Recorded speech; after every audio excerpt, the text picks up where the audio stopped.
Let's go ahead and just take a moment to refresh our motivation of bodhicitta. So again, we haven't gone into any great depth on the text yet in terms of this concept of bodhicitta, but this is an incredibly powerful and precious mind. I don't even pretend to know all the spiritual traditions that are out there, but I've never heard of such a mind that is intent upon helping every single sentient being without exception to become free from all their suffering and dissatisfaction, to develop all of their qualities so they can become completely fulfilled. This is an incredibly powerful mind. And in order to accomplish that, as we said earlier, we have to develop our own minds to that degree. We have to be dedicated to removing all of what obscures us and to actualizing our deepest potential, our realizations. And this is the twofold aspiration of bodhicitta, the desire to benefit all sentient beings, which is the main cause, and then the accompanying factor, the companion thought of therefore I have to become a Buddha to do that. And try to hold that motivation of bodhicitta for these teachings so that everything we do becomes a cause for that result. Okay. All right, let's go ahead. Are there any questions or comments from this morning? Okay. Let's go ahead and continue with the text then. So I, as I mentioned in verse 2, we're looking at this idea of Shantideva conveying his humility, how it was written, that it was written, not that he had this ego that thought that he could possibly benefit others through his words. He was mostly doing it for his own development. Not that he was, again, being self-centered and not thinking of others, but that he just is humble enough to think that his words are really good enough for himself to learn from, but not so good that others could learn from them. But obviously, he's being quite humble because these words are very powerful for all of us to read and to study. So on page 7 of the commentary from Gyaltsab, we have the verse, and we've got several sections to this thing on this verse of, well, we actually just have the verse of humility, and then we'll go on to the next one that is a continuation of this topic of humility. It says, I question, if it was written according to the teachings of the Buddha, and one needs to attain realizations in dependence on the teachings of the Buddha, why then did you compose this text? Kind of like if you really have to rely upon the Buddha's teachings to achieve these realizations, well then, why write this text? There doesn't seem to be any great import once more on, these are just being, these questions are usually coming from hypothetical opponents. It's not like people would really say these things necessarily, but it's just so that they can point out the reason why certain things are there and so on. So the proposed reply from Shantideva that Gyaltsab gives, he says, for 2 reasons, I have not written this treatise for those other people that can easily realize the meaning of the subject matter in dependence on the teachings of the Buddha. First, this text does not express anything that is not already taught in the scriptures, so it's not giving anything new per se. And then he says, secondly, although there is no difference in meaning, I do also not have the poetic proficiency of making changes in the words according to heaviness, lightness, increase, and so forth. So he's again saying that he doesn't have any great poetic ability, any great rhetorical skill, as we saw in our translation. He's just doing it because he wants to acquaint himself with these teachings and so on. So let's go on then to 3ab, which is again the first 2 lines of verse 3. Let's read that from our translation, and then we'll go to Gyaltsab-J's commentary. For due to acquaintance with virtue, the force of my faith will for the time being increase because of these. So he's kind of giving the reason why he's going to, compose this text, because due to his acquaintance with the virtue of doing this, putting his mind around all these topics of the 6 perfections and so on, the force of his own faith will increase because of what he is setting out here. So in our text, in the Gyaltsab, there's a different translation again, but then he goes on to say more from Shantideva. He says, there is a reason why I composed this treatise. It is for acquainting my mind so that what I understood earlier does not decrease, but instead increases. The reason for using the particle this is to either indicate that the text is already complete in the master's mind, or that he is composing it, but that it is not yet complete. So he's just, Gyaltsep is saying why he's saying, I composed this, like he's given the reason before he actually did it. I don't know if that's that relevant.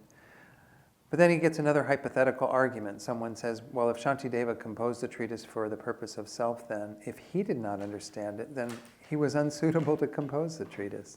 Kind of using his words to turn against him. Like if you're saying, oh, I'm just doing this so I can become more familiar with these my teachings myself out of that humility. And then the other person would say, well, then you don't understand these teachings. How can you possibly give these teachings? So he says, if he understood it, then of course, that itself is enough to meditate on. But what need is there then to compose the text? And then they give another reply from Shantideva, kind of putting words in his mouth, saying, I composed the treatise to familiarize my mind in an uninterrupted manner with the extensive virtue that I entered into earlier. By putting it in the form of the treatise, it also increases this mind more and more. Hence, by composing the treatise through the force of my faith, wisdom, and compassion, initially all these in my mental continuum will increase. Then, in dependence on that, others of equal fortune to see this treatise will also understand. So again, it's just kind of his hypothetical arguments saying that no, there is good reason for him to compose this text, that he's actually becoming familiar with it himself, but it doesn't mean that he lacks any knowledge of it. He has gained some realizations of it or some understanding of it, but it's to help him to engage in more extensive virtue, to develop on what he already has in terms of his understanding. And so I don't know. I mean, this is just, again, these introductory verses that get us into the topic. Let's read the last 2 lines of verse 3. If, however, these are seen by others equal in fortune to myself, it will be meaningful. So this is kind of the thought he had at the end of this commentary I just read. On page 8 of our Gyaltsep commentary, it says, the purpose of others is also definitely accomplished, because when other Mahayana practitioners of fortune equal to mine see this text, it will then become as meaningful to them as it is for me. Then there's just a little thing about the Tibetan on this one language. The great commentary explains cites as in case. So it says in case they see others, or in case they see this text or whatever. That the commentary was composed for the purpose of self is confirmed by experience. To say in case others see it, it is also meaningful, has the same meaning, which is to say the commentary was composed for the purpose of others. Although the purpose is shown earlier, these lines should be understood as showing that the commentary is for the purpose of others.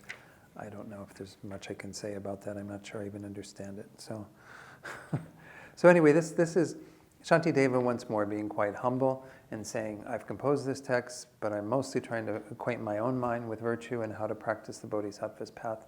If others who have fortune that's equal to mine, that they've got the same intention and good karma to approach these teachings and have an interest in them, then hopefully they will benefit too. So he's not denying that there's some other purpose. He's just saying that from his vantage point in terms of his own humility, of his knowledge, his abilities, he can't assert that this is written for the sake of others, that he's some sort of great enlightened being that's going to impart that wisdom. So now we're done with the introduction. We can actually get into the actual explanation of the stages of the path. This is where it gets a bit more exciting.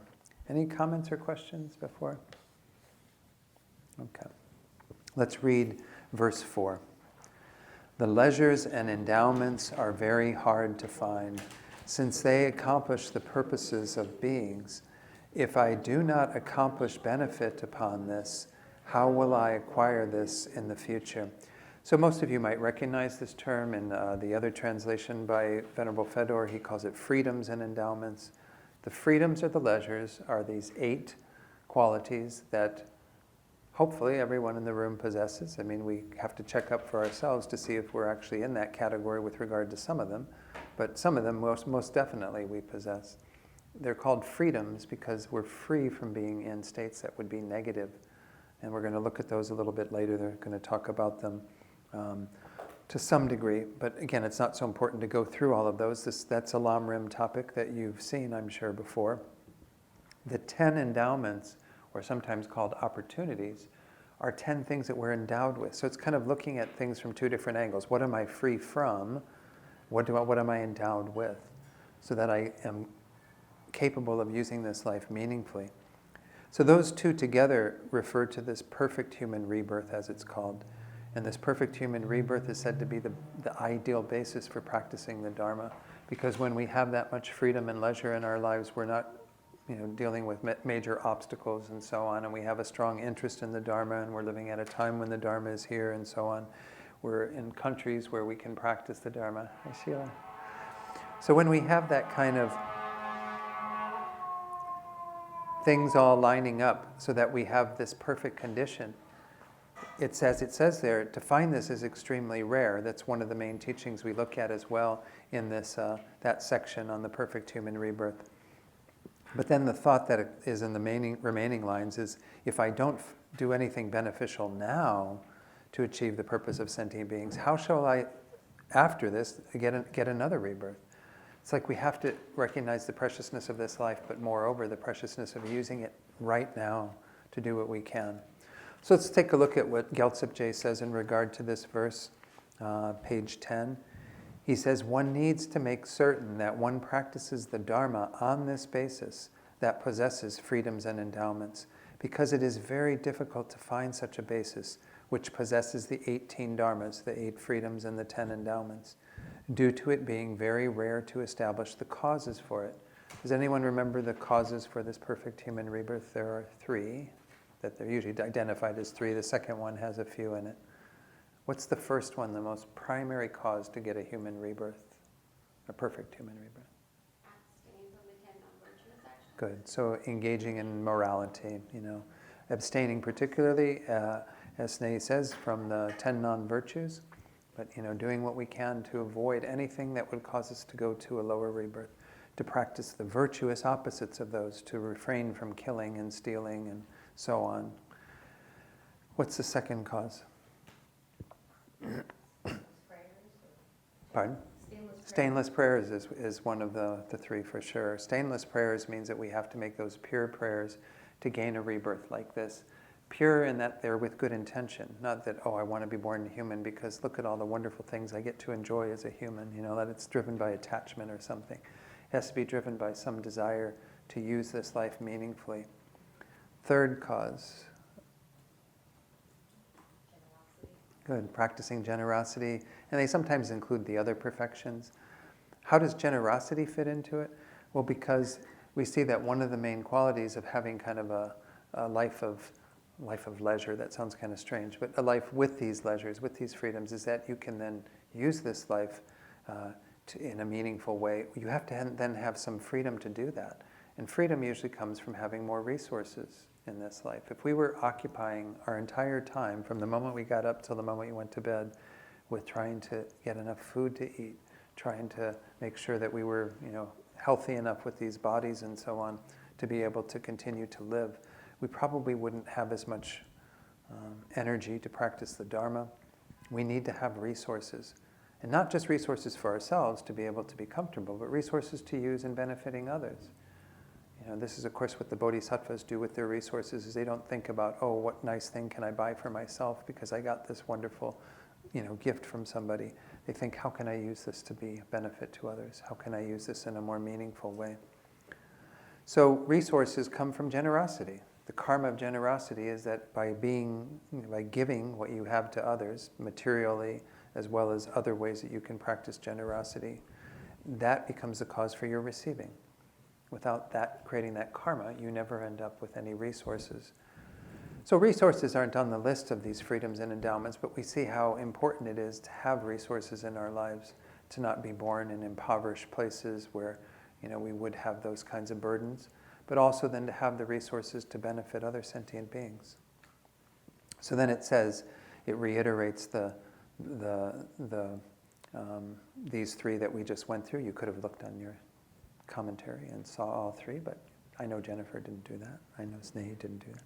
Anyway, To attain merely a human body, Gyaltsab says, one needs to practice only a single morality. So just getting a human body, it's good enough just to practice that one act of morality that propels you into your next life. Of course, you want to do many of those so you have a stronger assurance. But nonetheless, it takes just one act of morality that at the end of this life ripens into the next rebirth to get simply a human rebirth.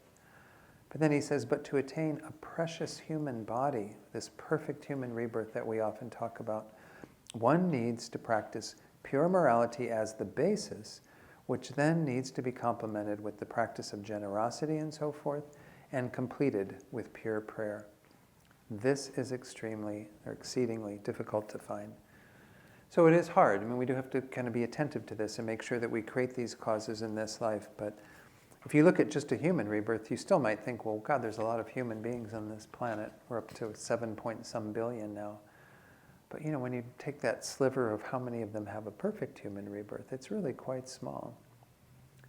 And of course, even when you compare those almost 8 billion human beings to all the other sentient life on this planet, I mean, it's insignificant. The amount of creatures in the ocean far outnumbers the ones on the land, and there are a lot on the land, as we know. So we shouldn't feel like it's even that special, or we shouldn't feel that it's good enough to get a human rebirth. We should always put our energy into making sure we go that extra distance to create the causes for this perfect human rebirth. So now there's this little section that goes into these, and maybe I'll just skip over a good part of this and let you go to your Lam Rim text if you want to look up any of this whole thing on contemplating the great meaning of the freedoms and endowments. I assume this is inserted by Gyaltsab. He quotes a lot of different texts from Nagarjuna and so on, Asanga later. He kind of talks about the 8 that are explained on the top of page 11, being free from these various states that are unfavorable, not having wrong views, birth as a barbarian in a border country, being deaf and dumb, having some sort of, all these conditions come together. These are the freedoms that we talked about, the 8. And then the 5 endowments of self, which have to do with first being born human, then being born with complete faculties, being born with some faith in the 3 baskets, the 3 teachings of the Buddha, and so on. All of that are endowments of self. And then not having transgressed those are still in that. Not having transgressed the limits of karma, faith in the source.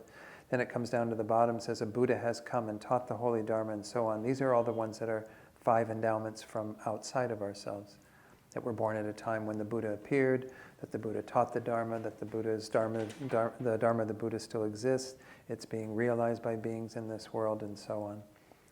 So I don't need to review those, and they're, again, not as... The most important thing is that you have that idea that we are definitely in a very fortunate state, but we have to take advantage of this now, because we don't know how long it lasts. That's, of course, the next teaching in the Lam Rim, right after perfect human rebirth, is the teachings on death and impermanence. Because if we don't get that reality that our death could come at any moment, then we think we have plenty of time. Oh, I'll practice all these Mahayana teachings when I'm older, when I'm retired, whatever. We have to do all that now. So any comments about this verse 4 that kind of moves us in the direction of how will we then take advantage of this precious opportunity we have? So now we get into the method for taking the essence, and there's a general explanation or presentation, then an explanation of the individual meanings. So here too we're getting into this thing that's going to cover the rest of the text. The general presentation, I'm not going to read this because I think it's very similar to what we've talked about earlier in terms of the 10 chapters. You can read that on your own, page 12. On page 13, we get into an explanation of the individual meanings. What we're going to go into in terms of first contemplating the benefits of the mind of enlightenment. That's the first chapter. And then we go on, of course, eventually to get to the remaining chapters. So contemplating the benefits, we have an explaining the text of the chapter, which gets into the details. And we get into first the advice that it is suitable to abandon negativity and to accomplish virtue. So let's read verse 5 and then the first 2 lines of verse 6. Just as a flash of lightning brightly illuminates for an instant within the clouds on a dark night. Likewise in this world, through the might of the Buddha, merit and intelligence occasionally occur for once. Hence, virtue is perpetually feeble, like the power of negativity's horrible. So we see that this is kind of setting up this idea once more of the rarity of this occasion that we have. Again, the traditional teachings on perfect human rebirth, they do talk about how this is actually quite rare to have this opportunity as a, in this perfect human rebirth.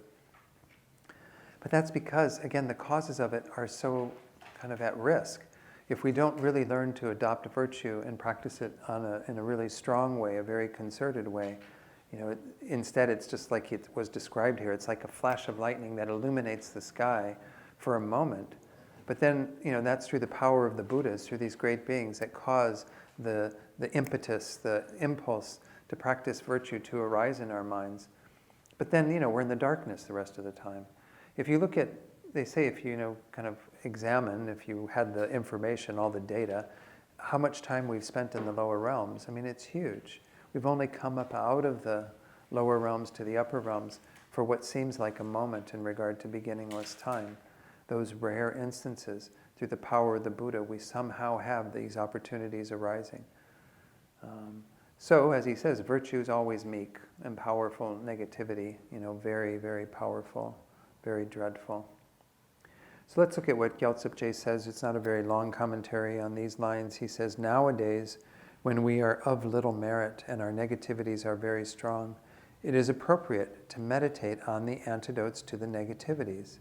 For example, just as one can see form very clearly for an instant when the dark clouded night sky is illuminated by a flash of lightning, in the same way, for worldly beings, the wisdom that establishes virtue, thinking, I have to act meritoriously, arises only occasionally.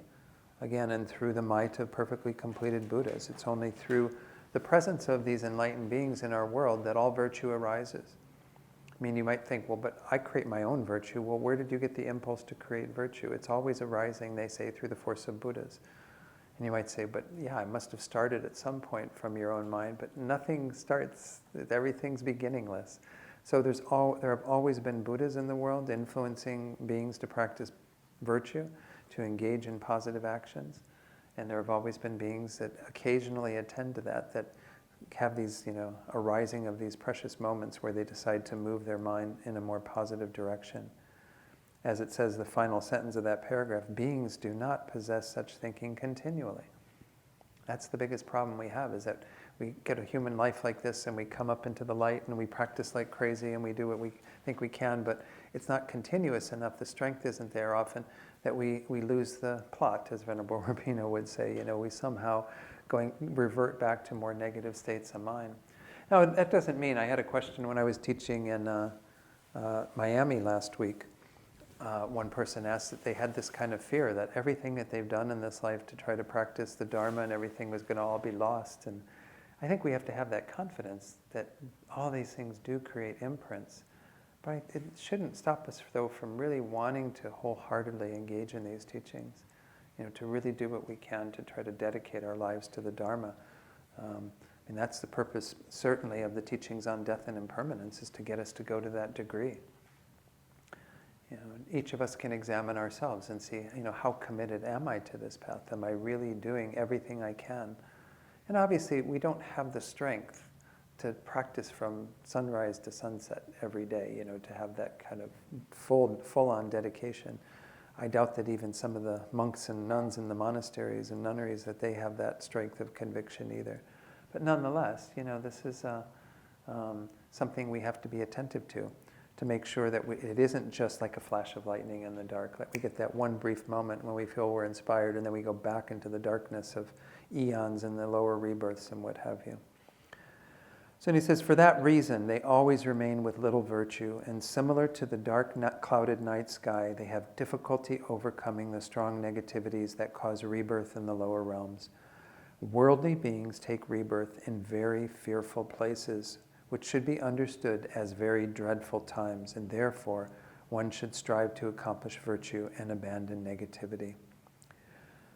So Gyaltsep is just giving us the message that we have to glean from this, which is we have to have a strong fear of ending up in the lower rebirths. Of course, the bodhisattvas, they would gladly go to the lower rebirths if it was some benefit to others. They don't have any hesitation. It's not because they fear their own suffering.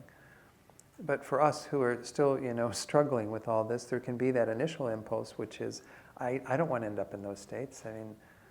Your pets might look like they're having a perfectly fine life, the cushy life of being fed by humans and protected and all this stuff, but it's still, Rinpoche said, if you had the mind of an animal for 5 seconds, you'd never want a rebirth as an animal, because it's just a horrific mind. Even our pets, I think, have great fear in their minds. Fear of you leaving them, fear of, whatever. So we can see that these things, from our own suffering, we can have some aversion towards them. But the bodhisattvas, they developed initially an aversion to go there because they know they can't be of the greatest benefit in those states. They can't develop their minds. We have to have that similar understanding. If we were to end up as an animal, no matter how much somebody teaches the Dharma to us, we can't do anything in that animal existence. We are stuck with an animal intellect, an animal capacity, which is very little. So we take, rebirth, or we want to take rebirth in the higher states, not just because we'll experience less suffering. That's how the thoughts start. But moreover, we'll be able to be of greater benefit to others. And it says, hence virtue is always meek or feeble, I think was what was in our text. Perpetually feeble is explained in relation to time. It can also be explained in relation to the occasion when virtues are of little power and negativities are very strong. So this is saying that essentially it's feeble or meek because over time it's not continuous enough, it's not practiced enough by sentient beings in general. So we have those rare occasions when we're like the blind turtle that comes up from the bottom of the ocean and pokes its head through the golden yolk that's floating on the surface and gains a perfect human rebirth. We have those very rare times. And then because our non-virtue is so heavy, we go back down from that and we don't resurface into the yoke of good fortune for many, many eons. But he's also saying it can be explained in relation to the occasion when virtues are of little power and negativities are very strong. I think this is one of the things that makes this time we live in what they often call degenerate times, is when you have a strong amount of delusions and afflictions that are present in the lives, in the minds of beings. So our virtues can potentially be diminished to some degree. Negativities become very strong. But actually what's interesting in these sorts of times that we're in, they do say that if you are able to practice virtue, if you're able to go against the tide of what's going on in our world, your virtues become extremely powerful because of the force with which you are combating are the negative tendencies. So it can be looked at either way in terms of that. But any comments on that? Questions? Yeah, Jennifer. Question. Now, I've heard for degenerate times, it's not only like the past 100 years. No, this is like a whole eon. It's an eon. Yeah. Degenerate times, it's 5 degenerations. Degeneration of the afflictions, so that you have even greater afflictions present. Degeneration of the beings themselves, meaning that they say human beings have these great statures in some of these eons. We're like, 80 foot tall or something, and all these, so the beings degenerate to these small, heights that we have, and other physical properties of beings that are, diminished in capacity. There's a degeneration of time. I can't remember what that one's all about. Degeneration of, I'm missing the other ones. I'd have to look them up. Sometimes they're called the 5 dregs. Geshe Sherab was kind of funny. He was talking about these one time, and he said, we can talk about our times as being very degenerate, but nonetheless, if we look at the world we live in right now, we're actually living in a really fortunate time because of the proliferation of the Dharma. He said the Dharma has never been this widely available and accessible in this world. The world that we currently live in terms of, even at the time of Buddha Shakyamuni, it was still somewhat located on the Indian subcontinent. It really wasn't beyond that. And then if you look at what's happened to the Dharma now and how accessible it is for so many beings in their own languages and their own culture, it's pretty phenomenal. But I'm trying to think of these other degenerations. Degeneration of Lifespan, yeah, lifespan's one because again, you live all these years in the more fortunate eons, and we're down to a lifespan of about 100. And of course, in our culture, we say, well, we've been growing. The lifespan has been getting greater because we've done away with a lot of diseases that kill people at an early age, but it's still insignificant compared to before. So yeah, lifespan is another one. Got him? Yeah, hold on. It's a great thing about these devices. Degeneration of lifespan, degeneration of time, And degeneration of disturbing emotions, afflictions, yeah. degeneration of views, Views, that's the other one. degeneration of experience. Yeah, the experience encompasses some of these other things around like the height and so on and all this. Does it explain the time one? I'm sorry? Does it explain time at all? That things, The shortening of the length of life. shorten of the length. Okay. Time, the decline in the quality of things. Yeah. Time is less savory and nutritious, fails to ripen, and so on. Right. So I guess, yeah, in other fortunate eons, you have much more bountiful harvests and things that, and what have you.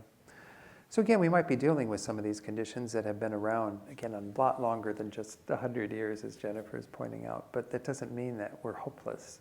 In fact, striving in virtue in the midst of all of that becomes incredibly powerful. It might look like virtue is not winning the game, but if you do have a mind of virtue, you have incredible power behind it. Any other comments? Let's go on then to the next section. If we go to the outline, it says now we're going to contemplate extensively the benefits of bodhicitta. So we got this first little advice about, we have to at least abandon negativity and accomplish virtue with this life. But let's look at what's even more important in terms of making this life virtuous by cultivating the mind of enlightenment. So we're going to have the benefits of bodhicitta explained, and then first indicating that it has the power, bodhicitta has the power, to destroy all negativity and accomplish all virtues. So we're going to go on to each of these topics individually. So let's go ahead and read from our copy of the text, verse 6, A, B, and then 7, I think. Yeah, 7 and 8, actually. Let's read all those. Except for a mind of complete enlightenment, by what other virtue will it be overcome? All the lords of subduers who have contemplated for many eons have seen it to be beneficial, for by it the immeasurable masses of beings will easily attain the supreme happiness. Those who wish to destroy the multitudes of sufferings of existence, those who wish to dispel the unhappiness of sentient beings, and those who wish to enjoy multitudes of happiness should never forsake the mind of enlightenment. So we have a couple of ideas that are being expressed here that Gyaltsep J breaks down in terms of how he splits this up. He says the first two lines we read from verse 6 is about destroying great negativity. This idea of that we can overcome all these negative tendencies and so on through this very virtuous mind of enlightenment, bodhicitta. On page 14, he says, it is appropriate to meditate on the two bodhicittas, because how could this dreadful negativity, that is the cause of the lower realms, be overcome by any other virtue that is not the mind striving for complete enlightenment? It cannot. So how can we overcome our tendencies and so on to be more self-centered, to engage in negative actions, to propel ourselves down into the lower rebirths, to continue this process that we've been involved in since beginningless time? How can we overcome all that negativity? The most powerful mind for overcoming it is the mind of bodhicitta.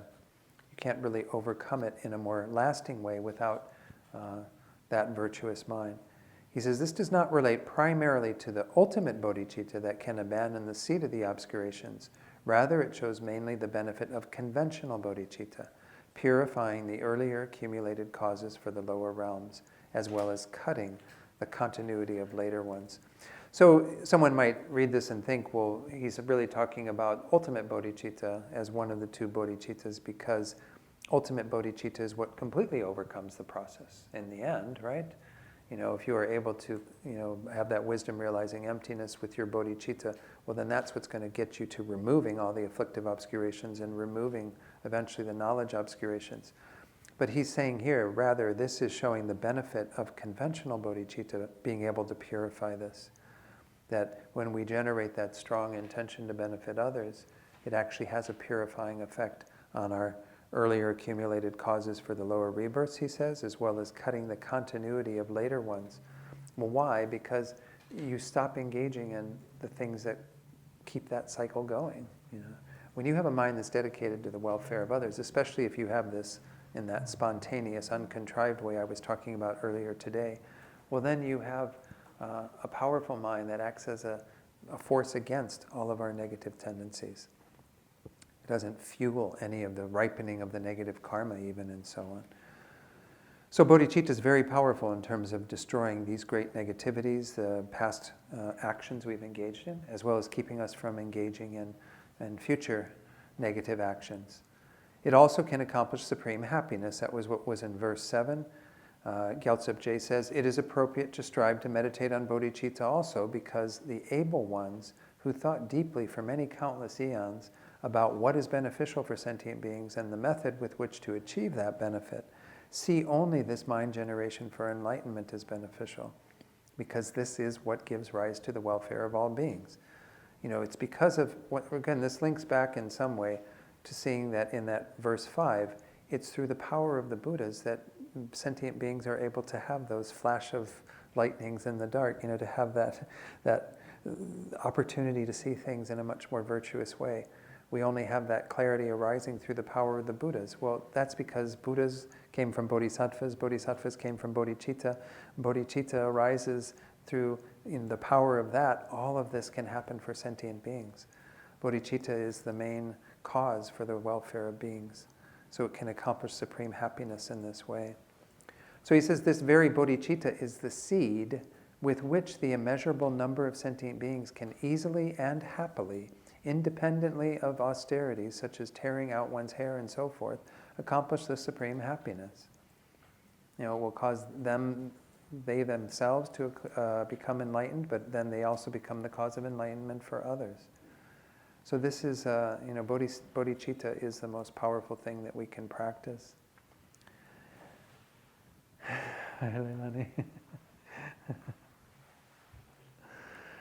It is as it was said, and this is actually, it's kind of weird because it's a future thing. It's kind of looking at something in terms of a verse that has yet to come. Oop. That was a good catch, though. It is as it will be said in verse 7, chapter 7, verse 30, line CD. Going from happiness to happiness, knowing the mind, who will be lazy? That's the chapter on joyous effort, enthusiasm. If you go to, I don't know if you have your text to that verse. I'm not sure I brought all the verses with me, but I can go in here. This has verse 730. It says, so having mounted the horse of an awakening mind, bodhicitta, that dispels all discouragement and weariness, who, when they know of this mind that proceeds from joy to joy, would ever lapse into despondency? It's a really nice verse that reminds us that if you've got this bodhicitta, you just have this, you're going from happiness to happiness. It's not a miserable path in the least. It's something that is actually very joyous, very happy. So it creates the happiness of ourselves, but obviously it also accomplishes the supreme happiness of others.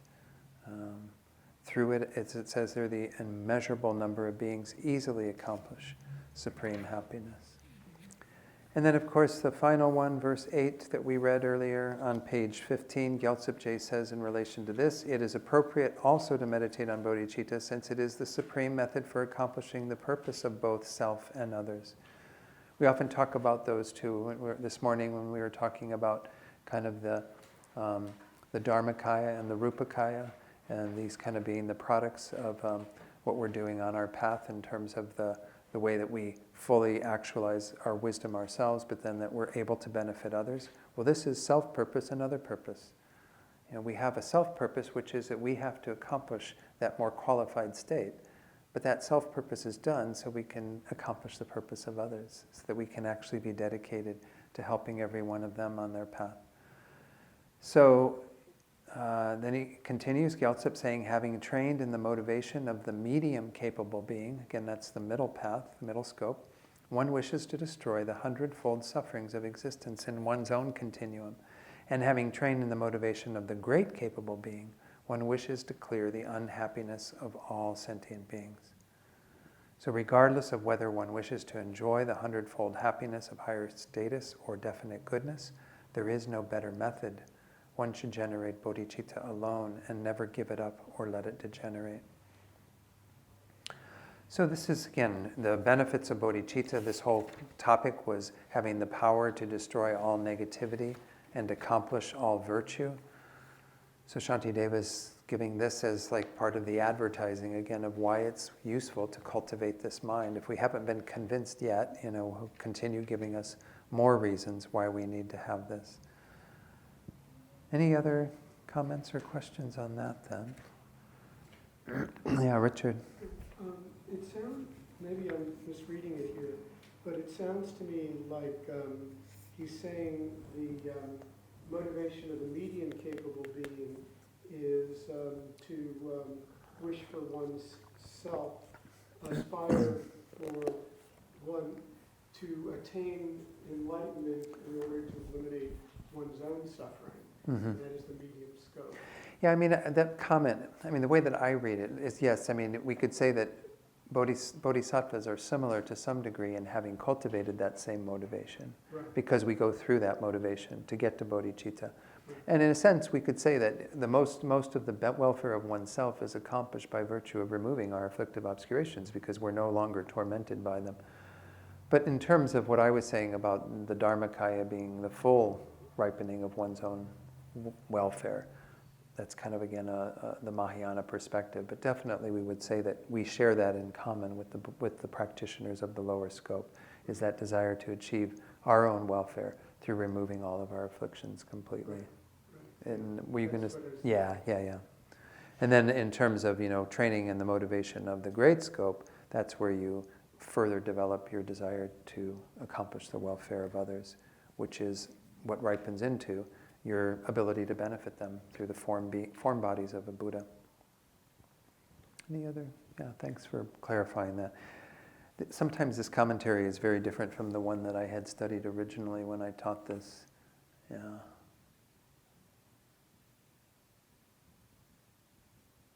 It's worded a little bit differently. But anyway, yeah, and those who wish to enjoy the multitudes of happiness of high status and definite goodness should always generate this very mind of enlightenment.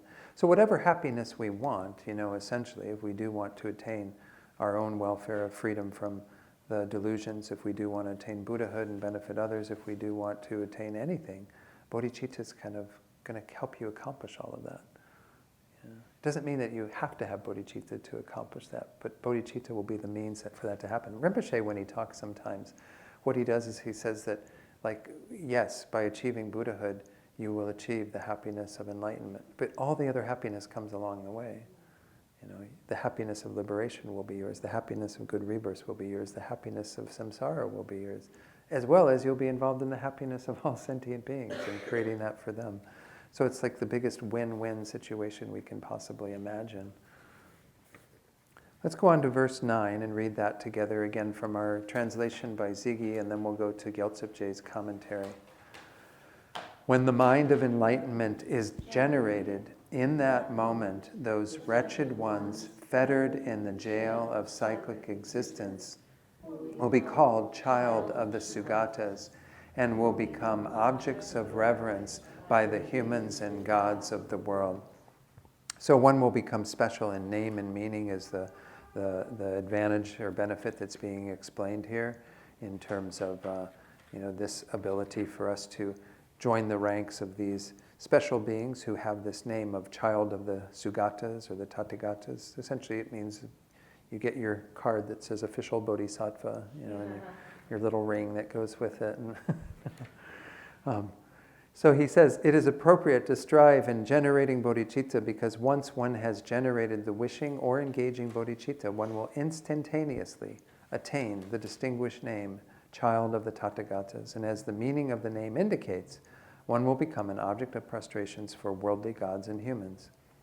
And it's not that, again, you want this title of Bodhisattva so that you can have all these wonderful prostrations and everyone paying homage to you. It's not about you. It's just that that's the qualities that you have, that you are worthy then of prostration, worthy of veneration because of the qualities that you possess just by having bodhicitta, just by crossing that line of not having it in an uncontrived way to having it in that spontaneous, uncontrived way. It is not only the bodhisattvas that have entered the great grounds that have these qualities, but also the pitiful ones bound to the prison of psychic existence by affliction and karma attain these benefits immediately after generating bodhicitta.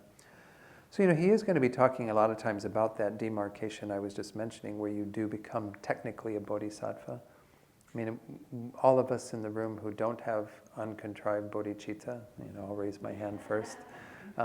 We can say that we're aspiring to be bodhisattvas, but we're technically not bodhisattvas. You don't get on the bodhisattva path until you have this uncontrived bodhicitta. That's the demarcation that causes you to enter the path of accumulation, or what Rinpoche these days is calling the path of merit, where on the path of accumulation, over 3 levels, you develop your wisdom and your merit to where you can gain an insight into emptiness that is still conceptual, but it's a union of calm abiding and special insight observing emptiness. Very powerful, and it takes you into the path of preparation. Path of preparation has 4 levels where you refine your understanding of emptiness, preparing your mind to see emptiness directly on the path of seeing. Path of seeing is that initial direct realization. It's the beginning of the 10 grounds, the bhumis of the bodhisattva. And then you eventually have your second direct realization of emptiness that propels you into the path of meditation that continues for the remaining grounds.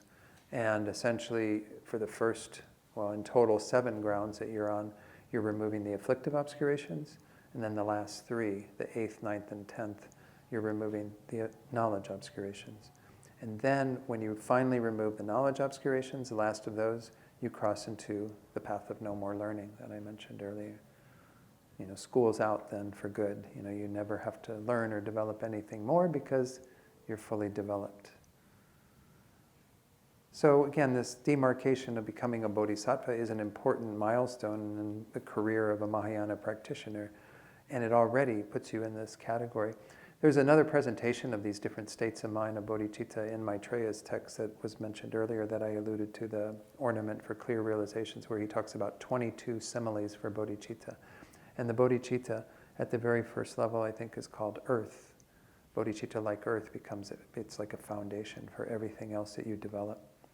And then there's bodhicitta like gold, because in the very second part of the path of preparation, or path of accumulation, the second level, it's like gold because it will never tarnish. You will never degenerate from that. There is a possibility of degeneration on that very first level of the path of accumulation. They say that the small level of the path of accumulation, you can potentially degenerate to the Hinayana path. But once you've gotten to the second level, you've got bodhicitta like gold. Anyway, I'm not going to go through the remaining 20, but they're really descriptive of kind of how the bodhicitta grows throughout this path. But right at the very beginning, it is this foundation. Any other comments, questions? Yes, Sneh. The comment about the 3 countless eons. Yeah. Is that like starting on the path of accumulation, or is it just like in cultivating, like all the time it takes to cultivate uncontrived bodhicitta? Is that? It would start when you have uncontrived bodhicitta, the accumulation of merit. You develop it then, your 3 eons start. I believe so. That's a really long time. But if we look at it, nonetheless, right now, when they say when we dedicate all of our merits, the merits get dedicated for enlightenment and become inexhaustible then because they give rise to that result. So it must include some of that too. Maybe all of that merit gets transformed when you have bodhicitta. Because again, it does, the way that the path is set out, it indicates that the beginning of the accumulation of that first great countless eon that happens from the beginning of the path of accumulation to the path of seeing, I think it is.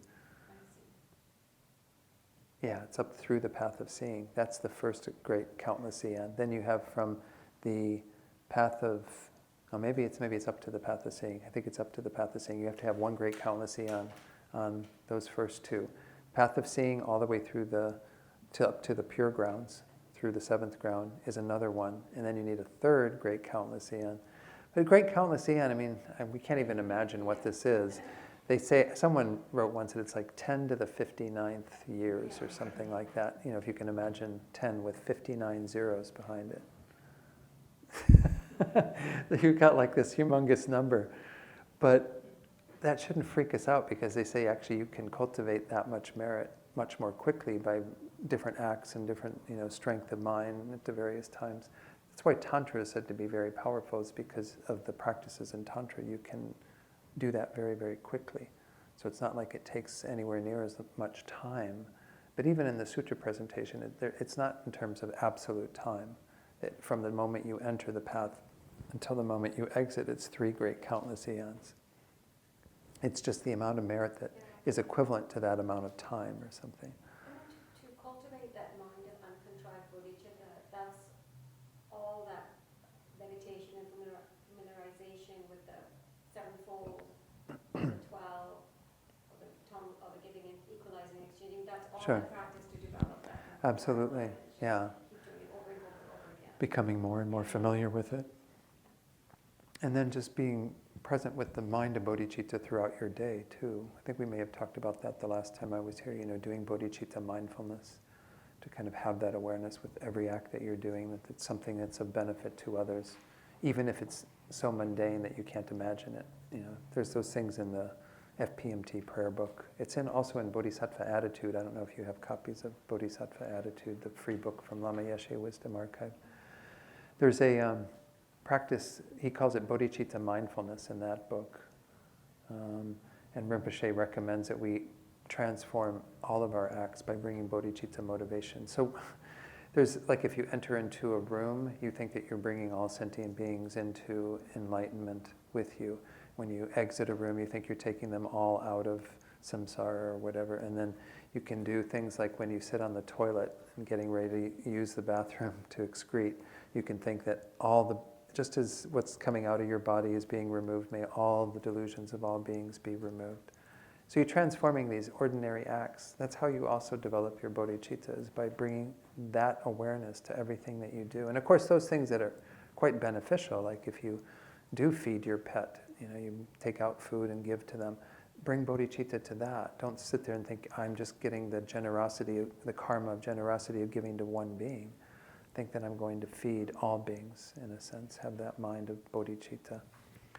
So there's a lot of things that support bodhicitta growing and developing other than just the techniques, but the techniques are really important because that's how you make it quite stable. All right, where are we at? 2:25? Yeah, let's continue on for a little bit before we have a break. Verse 10, let's read verse 10. We're getting into this kind of interesting part where I think we'll be going to the handout too, but let's read verse 10 together first. Like the supreme gold-making elixir, it takes the unclean body and transforms it into the priceless jewel of Victor's body. Therefore, firmly seize this so-called mind of enlightenment. So yeah, if you go to page 4 of the file that was the handouts that I went to earlier, you'll see that there are 5 analogies that are being used in these verses. I didn't, put the verse numbers in that little chart on the bottom of page 4, but they line up respectively. So this is verse 10. The analogy is like the supreme gold-making elixir. So this is kind of like that, the philosopher's stone kind of thing, the idea behind alchemical transformations, that you take a base metal and you transform it into gold through this special elixir or stone or some sort of substance. And the explanation, of course, is it describes how something inferior can be transformed into something superior. Now, does that literally mean that they take, through bodhicitta and the practice of the path, you take this human body that's made up of, skin cells and blood cells and bone cells, and it somehow transforms into the body of a Buddha?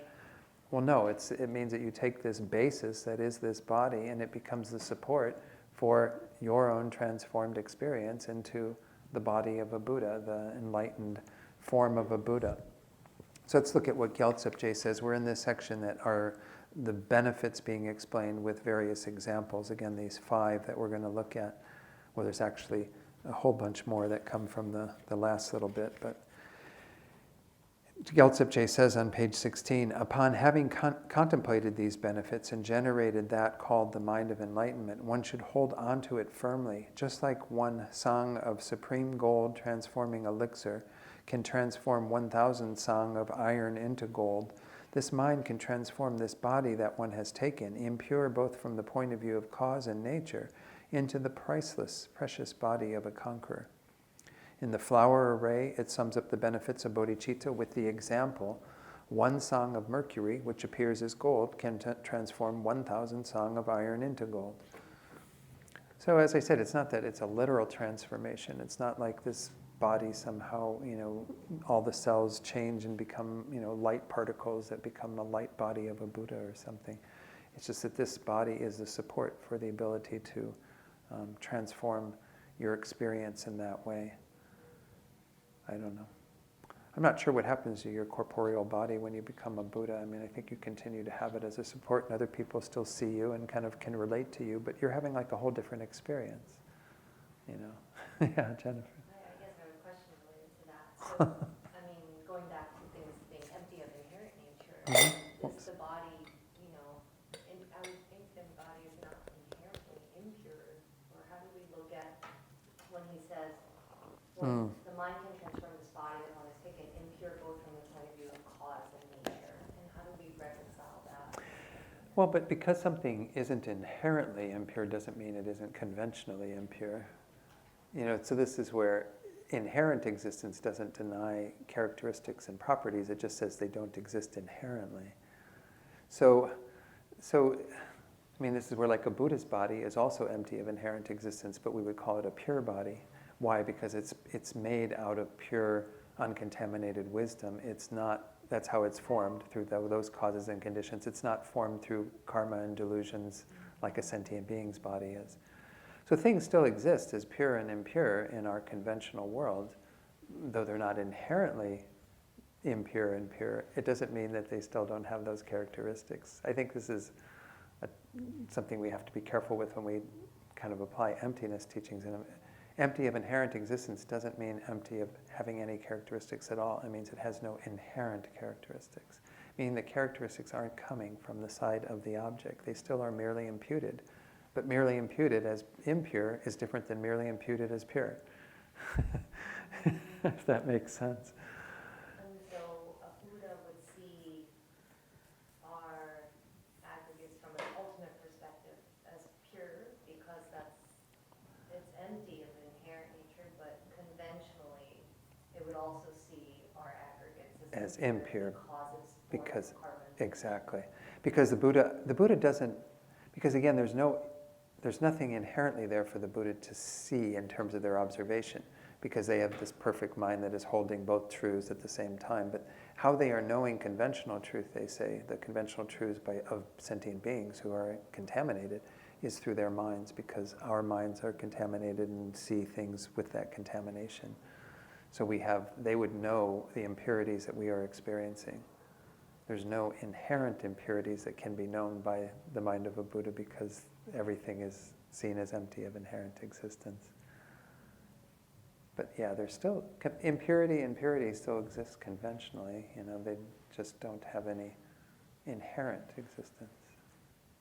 Yeah. Again, part of our trying to noodle, around this concept of emptiness and how it all works. It's hard sometimes. So then the next one that was on our chart was the idea of, this is verse 11 we're going to read now, like the skilled helmsman or helmsperson leading merchants to the island of jewels. And this illustrates that it's difficult to find and is of great value. This bodhicitta mind has those qualities. So let's read verse 11 together. Since the sole helmsman of migrating beings, the limitless mind, has upon thorough investigation seen its preciousness, all beings wishing to be free from the abodes of migration firmly seize this precious mind of enlightenment. So let's look at what Gyaltsab says on bottom of page 16. Those that wish to be free from all faults of cyclic existence, the place of migrators, should hold well onto the precious bodhicitta and protect it from degeneration like a powerful king of jewels. Like the skillful captain who brought the merchants to the jewel island, the unequaled sole captain of migrators, the Buddha, with his immeasurable wisdom awareness, investigated thoroughly what the best method may be to eliminate the poverty of migrators, and saw that that only bodhicitta was that precious, in other words, rare and extremely beneficial method. So again, this is just this idea that if we are to be ever free of the poverty of existence, the problems of existence, if we want to be free from all of that, we should hold on to bodhicitta, because it is what will take us out of that state, just like the precious captain takes the crew of merchants to this island of jewels. So I don't know if there's much more to say about that. These things are fairly straightforward in terms of these various analogies. Let me see if there was anything in my teacher's commentary on that. No, let's go on then to verse 12. Again, in our chart, it's described as like the perennial wish-fulfilling tree that unceasingly bears fruit, and they use the example of like the plantain tree. I don't really know, I've never hung around plantain trees, but apparently plantain trees, they kind of give up their life after giving their first sort of bounty of fruit. So that it's all the whole growing of the plant is simply for one season's plantain, and that's it. Beyond that, it can't really give anything more. So this is kind of showing that while most virtues have that ability to just give forth some ripening, some result that's wonderful, but then they fall away, the virtue of bodhicitta is perennial. It's something that is continually, constantly giving fruit. And this illustrates its benefits of inexhaustible and increasing virtue. So let's read verse 12. All other virtues are like the plantain tree. After bearing fruit, they will be exhausted. But the tree of the mind of enlightenment will constantly bear fruit, whereby it is inexhaustible and flourishes more and more. So bodhicitta becomes this very powerful force to do this. This is called the example by Gyaltsab on page 17 at the top, the example for the unending and increasing result. He says it is also appropriate for those that wish for unceasing and increasing virtue to meditate on bodhicitta. Virtues that are not held by bodhicitta are like the plantain tree, whose ability to produce a fruit is exhausted after it produces one. Well, it isn't quite one. I think it's a whole bundle of these, and that's it. That's its life was just to produce that. On the other hand, the fruit tree of bodhicitta produces fruits unceasingly, like the wish-fulfilling field, and even increases further and further. And then a quote is given from the Sutra of Inexhaustible Wisdom. Just as a drop of water that falls into the ocean abides until the end of the eon, the virtue that is dedicated for enlightenment remains until the essence of enlightenment is fulfilled. It does not cease. So this is what we're, in terms of your question, and when we dedicate, they often use that analogy that you're kind of putting it into the ocean, that drop of water, and so it will stay there intact with all the other water until every being is brought to enlightenment, that samsara ends, what have you. So this is the idea behind bodhicitta, is that it increases greatly all the virtue. If we have that mind of bodhicitta, as I was explaining earlier, Rinpoche's advice, it makes even our mundane actions into the causes of enlightenment. So yeah, in terms of your question that you said earlier, Sneh, I don't know where that fits in the three countless great eons, but it's obviously meritorious. Everything we're doing now, even though we don't have uncontrived bodhicitta, that we dedicate for enlightenment is part of the equation. But I don't know what happens to that. I'll have to look into that. You've piqued my interest in that question. So, the fourth example is on our chart, indicated as like the powerful and brave hero who can be depended upon for protection when one is greatly afraid. And this teaches the benefit of being able to protect one from great fears. Bodhicitta is the supreme protection. So let's read verse 13. like depending on a hero when greatly afraid, even if I may have committed very terrible negativities, I shall be swiftly liberated in dependence upon it. Why then do those who have the imprints not depend on it? So, in Gyaltsab Je's commentary, he says it is appropriate that the conscientious ones who are patient concerning what has to be practiced and what has to be abandoned rely on bodhicitta. Why don't they, or why wouldn't they? If one has created very frightful negativity, such as harming the 3 jewels or creating the 5 immediate karmas, these are the ones that cause you on your very next rebirth to be born in the worst suffering hell. There are things like killing your father, killing your mother, killing an arhat, drawing blood from a Buddha with evil intent, and then creating a schism in the Sangha. Anyway, these 5, if you've done those, then one can become free from the fears of the lower realms in an instant by generating the mind of enlightenment. It is like relying on a powerful, brave person that can protect one from the fears of a very dangerous road. So there's great purifying power, as we're going to see in the next one, destroying negativity and so on, but this idea that it can overcome any of these terrible negativities, it can protect you from these unfortunate rebirths, because that mind of bodhicitta has that kind of power behind it. I don't know, again, there's not a whole lot more that are said about any of these. Let's go to the last verse 14, just the first 2 lines of this first, and then we'll look at the other 2 because they go into a whole nother list of things that we can compare bodhicitta to. This one, it's compared to the fire at the end of time. Just like the fire at the end of time, in an instant it certainly burns up the great negativities. So on our chart, this is the 5th one, it says like the fire at the end of an eon that burns up entire realms. This indicates its benefit of destroying negativities without difficulty. So go to Gyaltsab Je's commentary. If one has generated the mind, bodhicitta, then one is endowed with great power to destroy negativity. Similarly to the fire at the end of an eon, destroying all the worlds below the first form realm, bodhicitta definitely burns in an instant the strong karma that causes rebirth in the lower realms. So he uses this example of this fire at the end of a great eon. Apparently there are different ways that certain eons end. And there's one that ends with this huge conflagration of fire that from the first form realm below, everything is burned, everything is consumed in fire. I don't know, these are cosmic stories from the Buddha's teachings.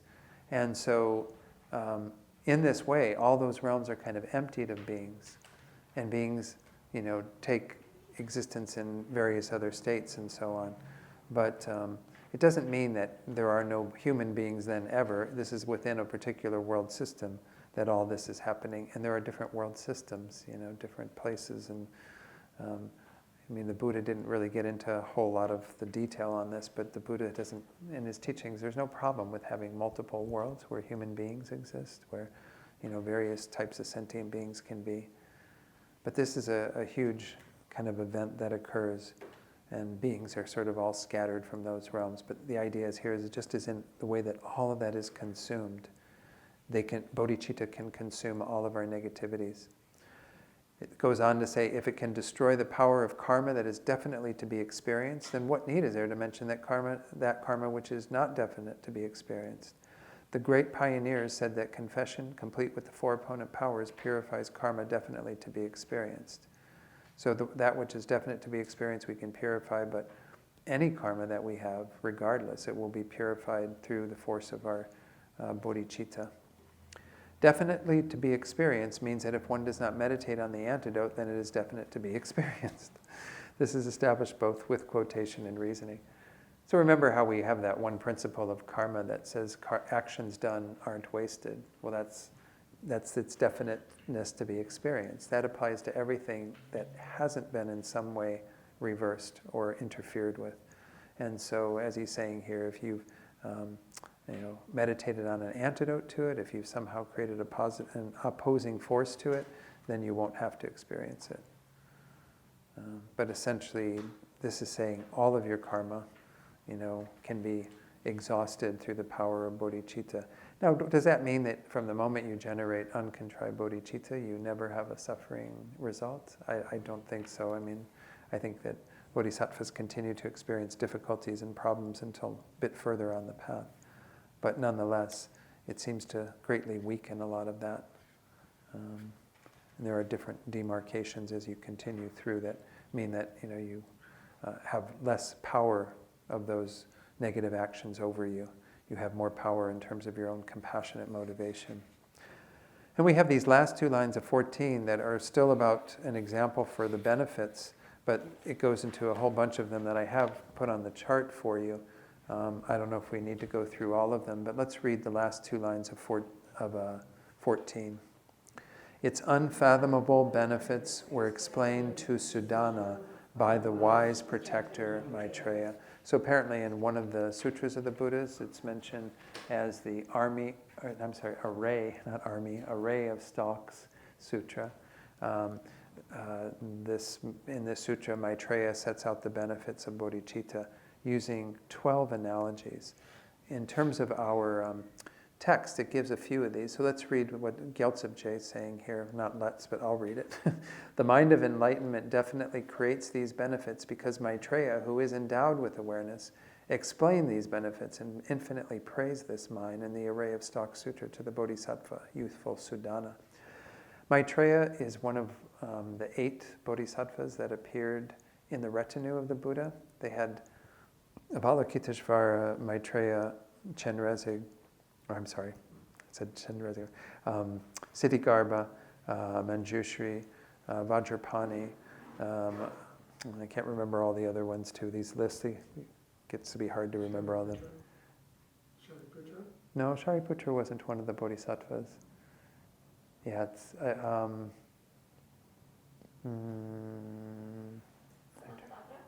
Samantabhadra, very good. And there's another one that has this really long name.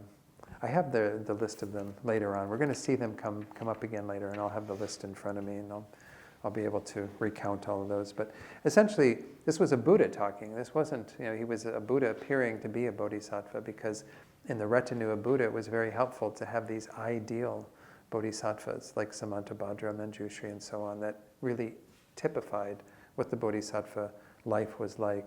And so he was answering this youthful Sudana with this quote that's here. It says, "Son of good family, the mind of enlightenment is like the seed of all enlightened dharmas. It's like a field because it increases the white dharmas of all migrators. It's like the pure vase because it perfectly accomplishes all thoughts. It's like a spear because it causes the downfall of the enemy of the afflictions." So in my chart, I've found this. I think some of these are in Stephen Batchelor's footnotes. But I'm not sure where I got the other ones from, because I think he only has like 8 or 9 there. Goes up through like spear, but then you have armor and sword and axe and weapon. But again, I don't know if it's so useful for me to read all these. You can look at it. And example number 3, like the earth, the whole world depends on it. Like Vashravana, the Lord of Wealth, sometimes known as Zambala. Many of you know this Zambala practice that you do with working with the energy of that Buddha who's dedicated to the wealth of beings. It completely eliminates all kinds of poverty. Like the excellent vase, number 7, acts to accomplish every wish. So there were several analogies that were used by Maitreya to talk about the benefits of bodhicitta. So I don't know that I need to say much more on that. Any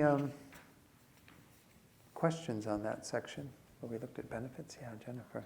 So in Discovering Buddhism, we looked at the 10 benefits of bodhicitta. Sure. Does that come from our array of stock? I don't really know, Jennifer. I'm not sure. I'm not sure what sutra that comes from. Very well could be in there. I don't know. Maybe we'll have to look that one up too. Richard? What was it? The 10 benefits from... Benefits of bodhicitta that we learned in BB. Yeah. Benefits? Oh, right. Yeah. Anyway, just curious where they come from. Maybe even in the some of the Lamrim texts it might say where those come from. I don't recall if in Liberation in the Palm of Your Hand it's mentioned, but yeah, these very frequently do come from And it is 10 or is it 8? It's 10? I think it's 10. Yeah, I think it's 10. It says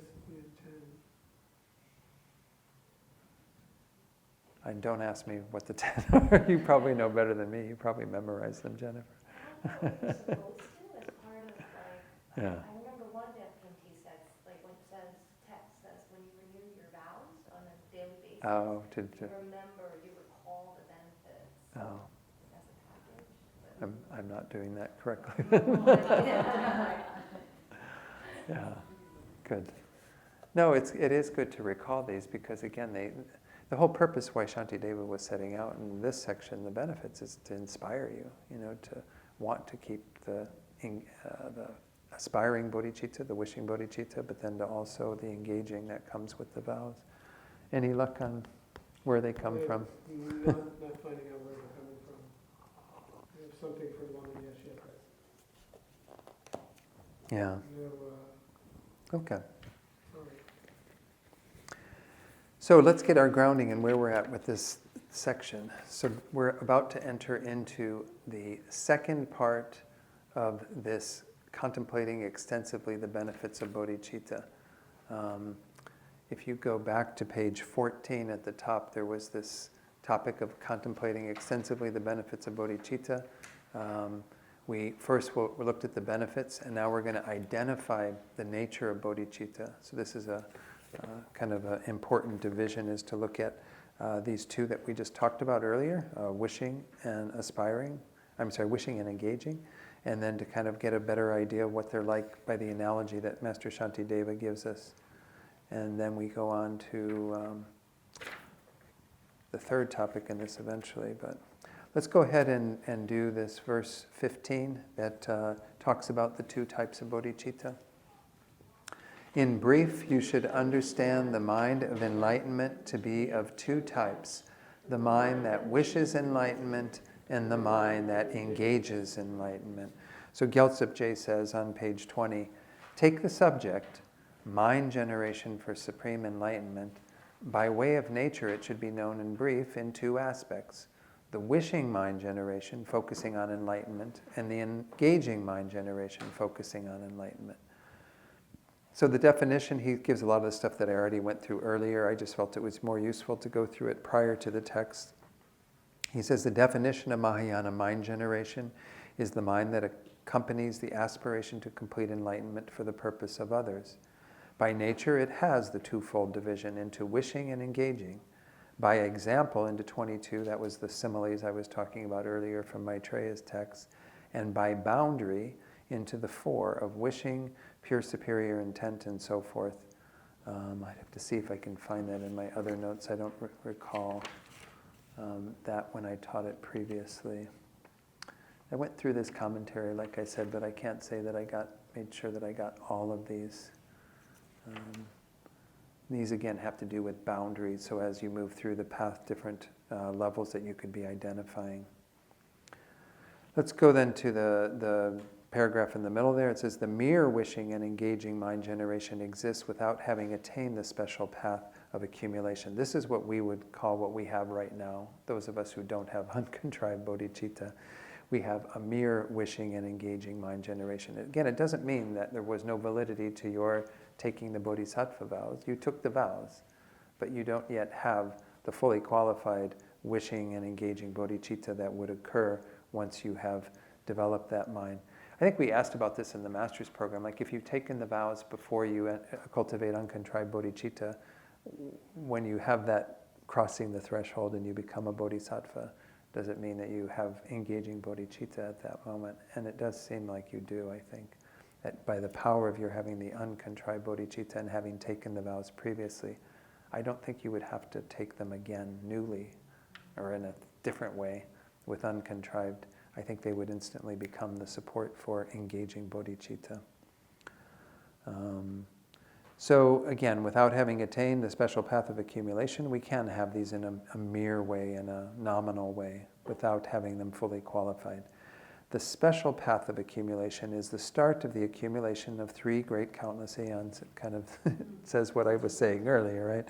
Leading up to enlightenment. But I don't know what happens nonetheless to all the stuff we're dedicating now. All that merit they say that's why we dedicate, so we make sure it does bring forth that cause, but maybe it like converts, it changes when you cross that threshold. It becomes part of your store of merit by virtue of that mind. But it says here, one eliminates the superimpositions with regards to all 144 qualities explained in the Ornament of Clear Realization through listening and contemplation, and one is able for the first time to practice them. So the 144 qualities, the first one, no. These are all these things that are detailed out. And have you all studied Chapter 4 of Ornament for Clear Realization yet? Yeah. There's like all of these different aspects of the mind of enlightenment, what's called there the knower of all aspects. And it goes into all these various things. So some of them are like the 10 powers and the 18 unshared qualities and so on. Anyway, there are different things that we can delineate looking at what the resultant state of enlightenment is like and so on. So when you eventually attain enlightenment, that's what occurs, is you get all those amazing qualities. So again, through listening and contemplation, one is able for the first time to practice them. So it's like, bodhicitta at that level does become the cause for everything that follows from it, all the subsequent results. So, yes, Richard. I just want to clarify in my mind the sequence of events that's out here. It sounds like that the first step is a mere wishing and engaging mind. Mere wishing and engaging mind generation. And then that exists, then you enter the special path of accumulation when you develop uncontrived bodhicitta. And then the path of accumulation is 3 countless eons. Is that right? No, the accumulation of merit takes place over 3 countless eons. The path of accumulation and the path of preparation is the first great countless eon. The path of seeing up through the 7th ground of the path of meditation is the second, and then the third is the pure grounds. I see. So it's the start of all of this. That's where, he's kind of saying, it's a little confusing in the word, it's the start of the accumulation. It's not the full accumulation on the path of accumulation. It's all right, Rinpoche, he says this word accumulation isn't really a correct word. He says it should be merit. I don't know, but he likes the idea of merit of virtue and merit of wisdom, and we're accumulating both merits. They're both meritorious. And so rather than, accumulation, I don't know. I'm not so sure. I don't know Tibetan so well, so it's really, maybe Paul would know. Can ask him. It's Soklam, I think, is the Soklam. That's what we usually translate as accumulation, but Rinpoche likes merit for some reason. I don't know. Merit is usually Sonam, so I don't know. So someone says, we get this debater again, this person in the corner that keeps raising qualms. The Buddha has no bodhicitta. Answer, this is a great fault. Some people actually say that. They say, well, bodhicitta is the aspiration to become a Buddha for the sake of others. So when you become a Buddha, you no longer have bodhicitta. It's like, but he says this is a great fault because if the Buddha does not have the engaging bodhicitta, then he does not possess the engaging vows, in which case one would also have to accept that he does not have the vows of individual liberation or the tantric vows, which means that the continuity of the vows is cut. So how could you ever get the vows from a Buddha if the Buddha doesn't have the vows in their continuum, right? You have to have someone who's holding the vows to be conveying the vows to their followers. So when the Buddha Shakyamuni, appeared in this world, he passed the vows of individual liberation, which are the pratimoksha vows, as well as the bodhisattva vows, as well as the tantric vows, to his disciples, and so he would have to be holding them. So if he's got the engaging vows, then he has to have the engaging bodhicitta that supports the vows, therefore he's got to have bodhicitta. I mean, at that point you wouldn't say it's the aspiration to become a Buddha. I mean, you've already become a Buddha, but you still have all the impetus, the same power that is there that propels you through the whole path. And he says, further, it would also contradict our own acceptance that ultimate bodhicitta is a mind generation.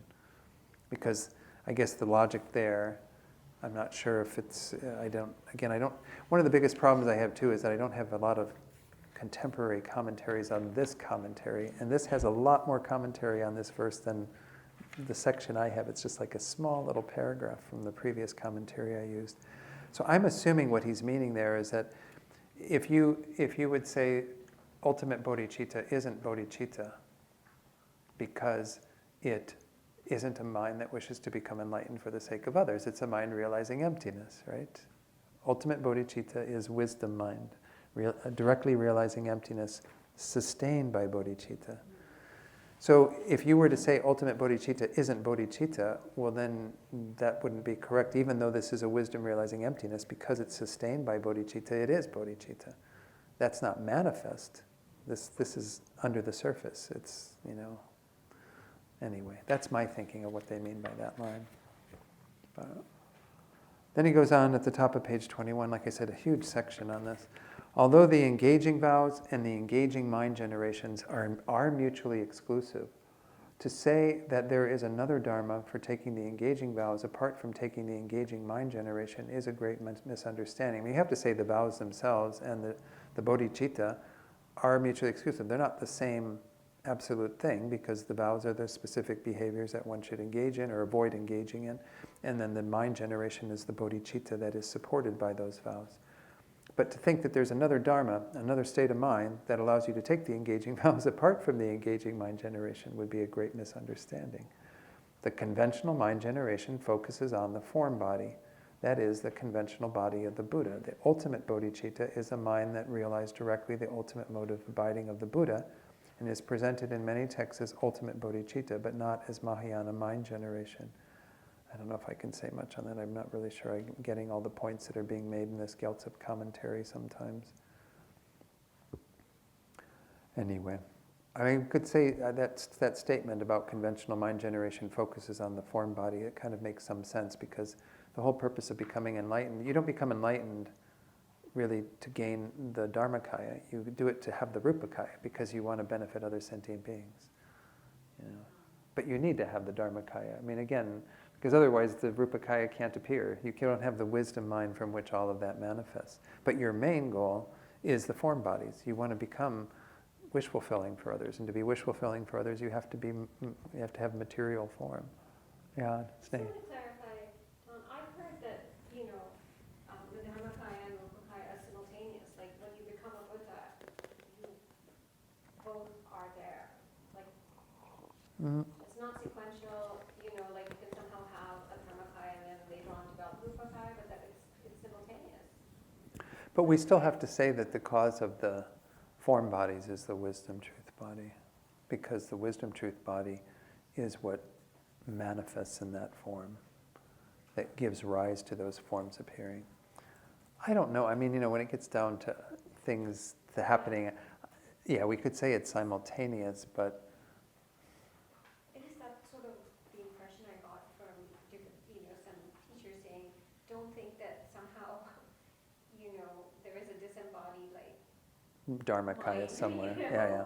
No, there's always going to be that physical manifestation together with it. And it happens simultaneously, but you have to create the cosmos for both.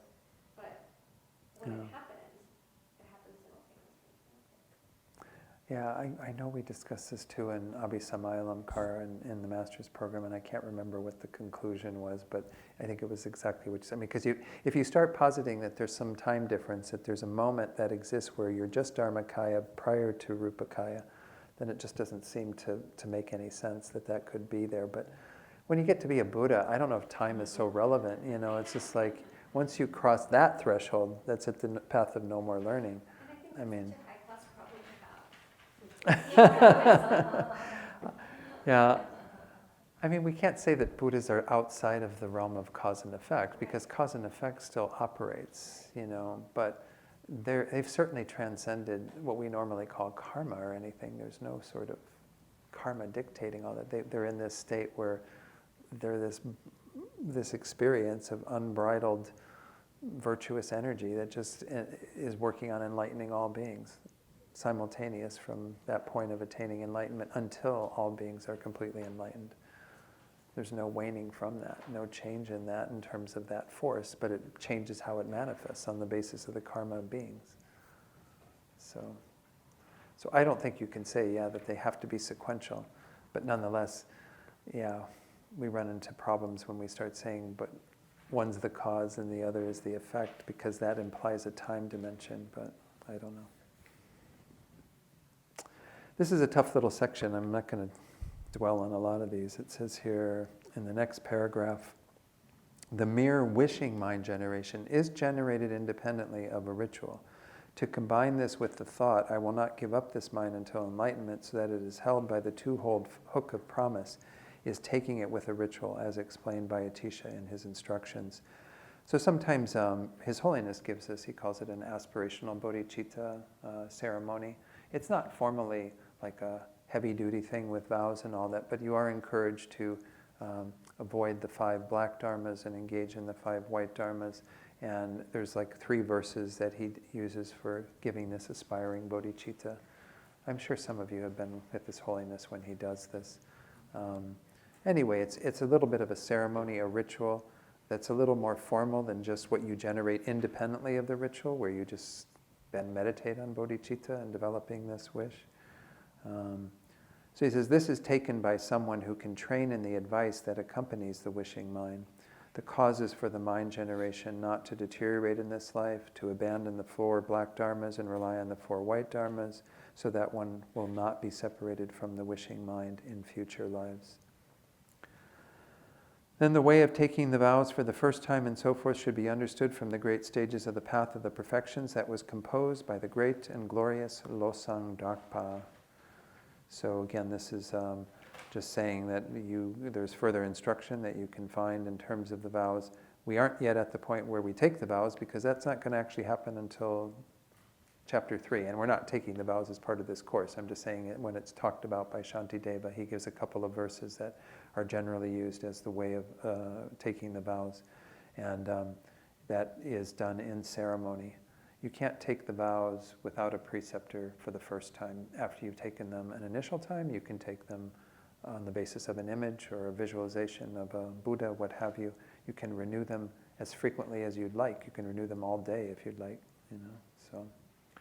But the way of taking them for the first time has to be understood through that you do take them from a preceptor who has the vows in their continuum, and by a formal ceremony. But as I mentioned earlier, it's really useful to study them. Later in the handout, I do have them delineated, but not with any explanation. There's a wonderful little booklet that gives some commentary on them. It's not, in my mind, absolutely complete, because it doesn't get into all the individual aspects of it. But that's available from FPMT. You can download that from the shop. And it has the 4 black dharmas and the 4 white dharmas in it, and it has the aspirational verses in it that you can use on a daily basis just to strengthen it. But you can study the Bodhisattva vows extensively before you take them, and I really encourage you to do that. My little story on when I took the Bodhisattva vows for the first time was that I was down in the LA area. There was a teaching and an empowerment with His Holiness going on in Pasadena. It was the 1,000-arm Chenrezig Great Empowerment. And my friend Lynn and I, you've met Lynn Sonnenberg. Lynn and I were on our way to the morning where we were going to take the vows, and we were reading them through in the car. I was reading, she was driving, and I go, praising oneself and belittling others. Yeah, I think we can do that. Just going through the whole list, and that was our that was our preparation. And I can't say I regret, because I'm very glad I took the initiation with His Holiness and had that experience. But I wish that I had studied them a bit more. Let's just put it that way. So I think it's really good to do that. The way of, the last paragraph of this long section, the way of newly taking the engaging vows and the advice that comes with it should be known from Lama Tsongkhapa's commentary on the chapter of morality and the Bodhisattva grounds. As I suspect it would be too many words, I do not elaborate on it here. I've been trying to find a translation of this from the Bodhisattva grounds.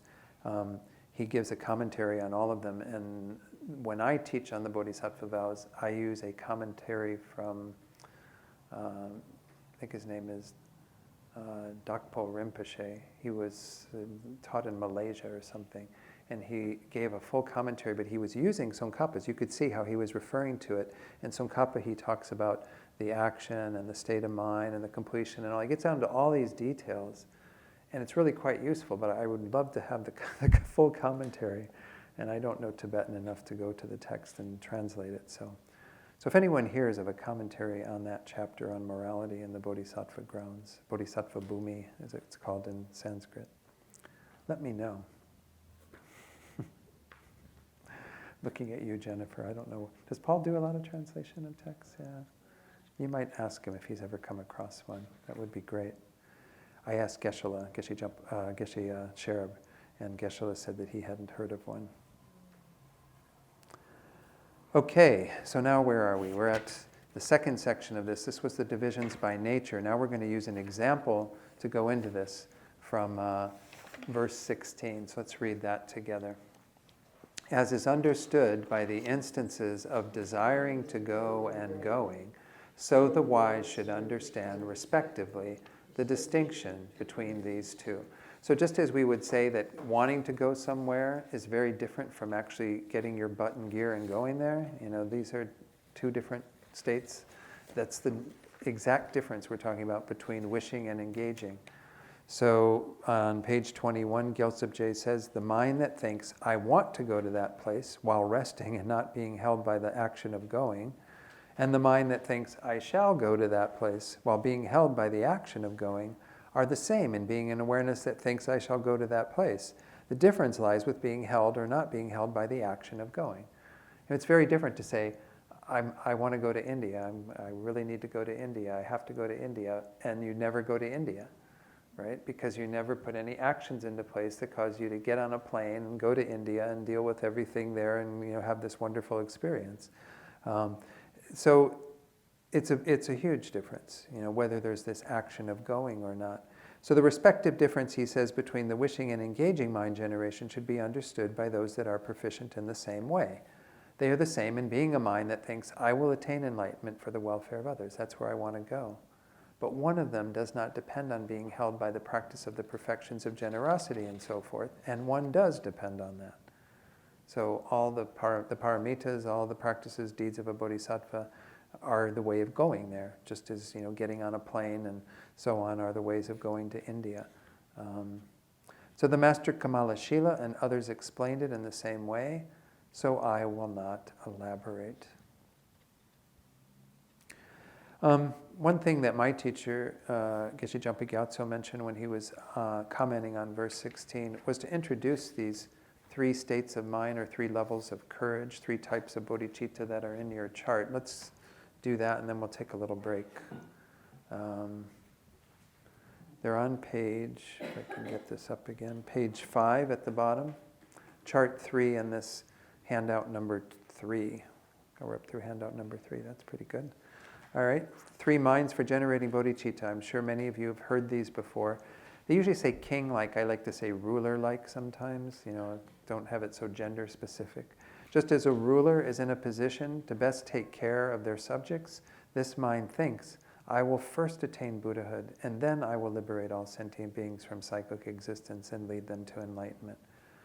So does this sound like what we normally say, right? Isn't this what we say whenever we generate bodhicitta in the prayers? I will become a Buddha so I can benefit all sentient beings. This is ruler-like, where you want to be in that position, because if you're in the position of the ruler, then you can decree the welfare of your subjects and so on. Captain-like bodhicitta is a bit more courageous. It says, just as a captain of a ship travels together with their passengers to their destination, this mind thinks, I will attain enlightenment at the same time as other sentient beings. Here you're kind of delaying your enlightenment to some degree, so others can travel with you. Others can be attaining that state along with you. But the third one, the shepherd or shepherdess, like bodhicitta, so just as a shepherd places his animals in their pens after returning from a day of grazing in the fields and then goes home himself, this mind thinks, first I will set all sentient beings in Buddhahood, and after that I myself will attain enlightenment. So what do you see about the problem with those second and third ones? I mean, there's great advantage to that level of courage, but is there a problem? Yeah? Big one. Describe the big problem. Well, it just seems to me that you can help others if you have all the skills and strength. Right. Ability. Enlightenment Yeah. first, right? I mean, we can say that all those qualities of the Buddha come down to 3 that are usually, we talk about Chenrezig and Manjushri and Vajrapani. You have to have compassion, wisdom, and ability, power. And the problem is we haven't perfected any of those until we have attained Buddhahood. And we might have great compassion that really wants to help. We might even have a little bit of wisdom, but do we have the ability? Are we capable? And our wisdom certainly isn't going to complete until you're a Buddha. When I teach people, I always mention that I just teach as best as I can with the limited knowledge I have. I don't know what's going on in any of your minds. I can't read your minds and know all your thoughts and know your karma, know exactly what needs to be said. A Buddha has that ability. So this is a nice thought. This is a great, very courageous mind to think, I'm going to hang back and get everybody into enlightenment. I'm going to be like that shepherd that makes sure that all the sheep are safe before I retire. But can I possibly do that? Can I possibly enlighten all those beings, every single being, without me being enlightened? Yeah, Ellen. I do realize we're working with metaphors here. Yes, Or yes. it's complicated, but Oops. the shepherd still understands more than the sheep about what needs to be done to bring them to the proper places and keep them safe and so on. So we're not really talking about a mind that doesn't have, it's just I feel like these days we talk about the difference between very hierarchical leadership and facilitator leadership and there's other words for that, I forget, but you're still leading. Right. You're just leading from a more sort of, and so I recognize that you can say that there are problems with these, but I also think that as a metaphor you can really still, I feel like you can still work with it. No, they actually say that this third mind is the most powerful one. It will get you to enlightenment even more quickly. That's the irony of it. It's you have this strong desire to hold back and let everyone else become enlightened before you. You actually will become enlightened well before them because it's the most powerful mind that we can have. So even though we usually recite the verses more in the ruler-like, we always are saying, may I become a Buddha so I can benefit all sentient beings. Behind that, we should be having a courage that says, I will stay back. I will continue to be in this suffering existence of samsara to get everyone else out. This is this final verse that I mentioned earlier that His Holiness likes so much, right? For as long as space exists, as long as sentient beings remain, until then may I too abide to dispel the miseries of the world. The idea is that you're willing to do whatever it takes to be dedicated to relieving the suffering of others, no matter how long it takes, no matter how much energy you have to put in. This is what's often called the Bodhisattva ideal. And some people interpret it literally and think that that is what bodhisattvas do, is they just continue to hang around in the suffering of samsara forever until all beings are gone. But the more you have that courageous mind, the quicker you're going to become a Buddha. So it becomes kind of you don't want to kind of do it with that intent again, because then it becomes a little counteractive or counterproductive. You want to make sure that you've got the purity of your strong intention for all beings. But see how often, once more, that's why that technique of addressing our self-cherishing is so important, because we always have this tendency to think of ourselves first, Well, I wouldn't say always. We see it, and it's a very heroic thing when people actually, there are those stories about some of these school shootings where someone will come to the aid of someone else, or other shootings, they'll come to the aid of someone else and even be killed in the process of saving another person.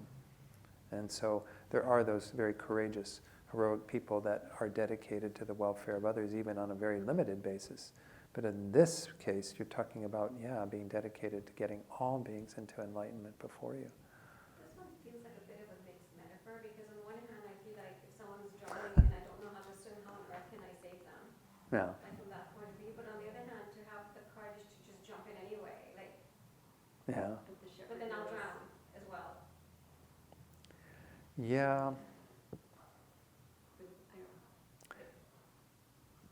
You say what you wanted to say, Alan. That's fine. Again, I just feel like the shepherd does know things. The shepherd's just choosing a different path of. So in other words, to me, I don't see it as, I don't know how to help. I see it more as through this process, through bodhicitta, through practice, you would find yourself wishing to put them first. That might be part of what happens. I'm just kind of imagining, because I'm not there at all. Right? But I'm trying to. Anyway, I think this is worth exploring. Maybe everyone can discuss it over the break. So, any other comments or questions on what we've looked at so far?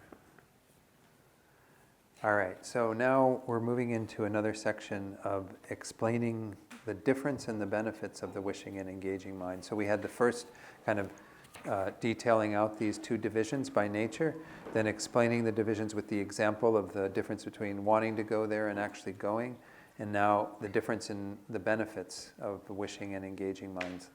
Let's do this in sections because there's several sections for this. So verse 17 first. Although great fruits will arise in cyclic existence from the mind that wishes for enlightenment, an uninterrupted flow of merit will not arise, as in the case of the engaging mind. So they say it's really quite interesting. You know, this was probably something that those of you who've taken the Bodhisattva vows hopefully heard, is that part of taking the vows is that when you take the vows and have that engaging bodhicitta, it causes you, as long as you maintain your vows purely, to be accumulating merit all the time, regardless of whether you're being confronted with a situation that would cause you to break them, what have you. You don't only get merit when you are refraining from doing that downfall or whatever. Instead, you're getting them all the time. You're getting that merit all the time. It's like the clock is continually running, giving you more and more merit. Whereas if you simply made a determination to practice according to the Bodhisattva vow, say you studied all of them and you said, okay, praising oneself and belittling others is the first downfall. I'm going to avoid doing that. Out of attachment, I'm not going to, inflate my sense of self in front of others by praising myself. I'm not going to belittle other people and put them down. And you did that. That's great. Whenever you don't do those actions, you're getting good merit. But even when you're asleep, you're gaining the merit from the vows. If you hold the vows purely and you don't break them, don't have the downfalls, then you have amazing merit. So first we're going to look at, in this verse, the benefits of the wishing mind, because they're not as great as the engaging mind. So he quotes Gyaltsab on page 22 from the Liberation of the Superior Jampa. Son of the lineage, it is like this. For example, the precious diamond, though broken, outshines the supreme ornaments of gold and so forth, still keeps the name precious diamond and eliminates all poverty. Son of the lineage, likewise, the precious diamond of the mind generation for omniscient knowledge, even without significance, outshines all the gold of the qualities of the hearers and self-liberators.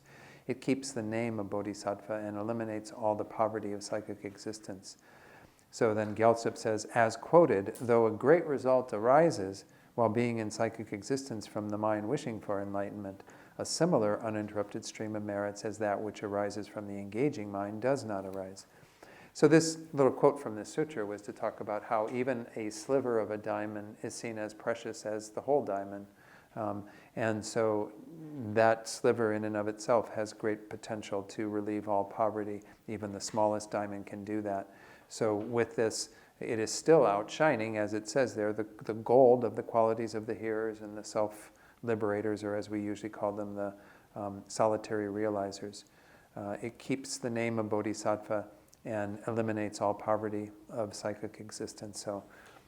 So the idea is there's still great wealth that one has just by the aspiring mind. It's not like you're somehow, not creating something that's great or of immense value, but it doesn't have anything like the qualities of the engaging mind. So then we go on to look at the benefits of the engaging mind in the next two verses. Let's read those together.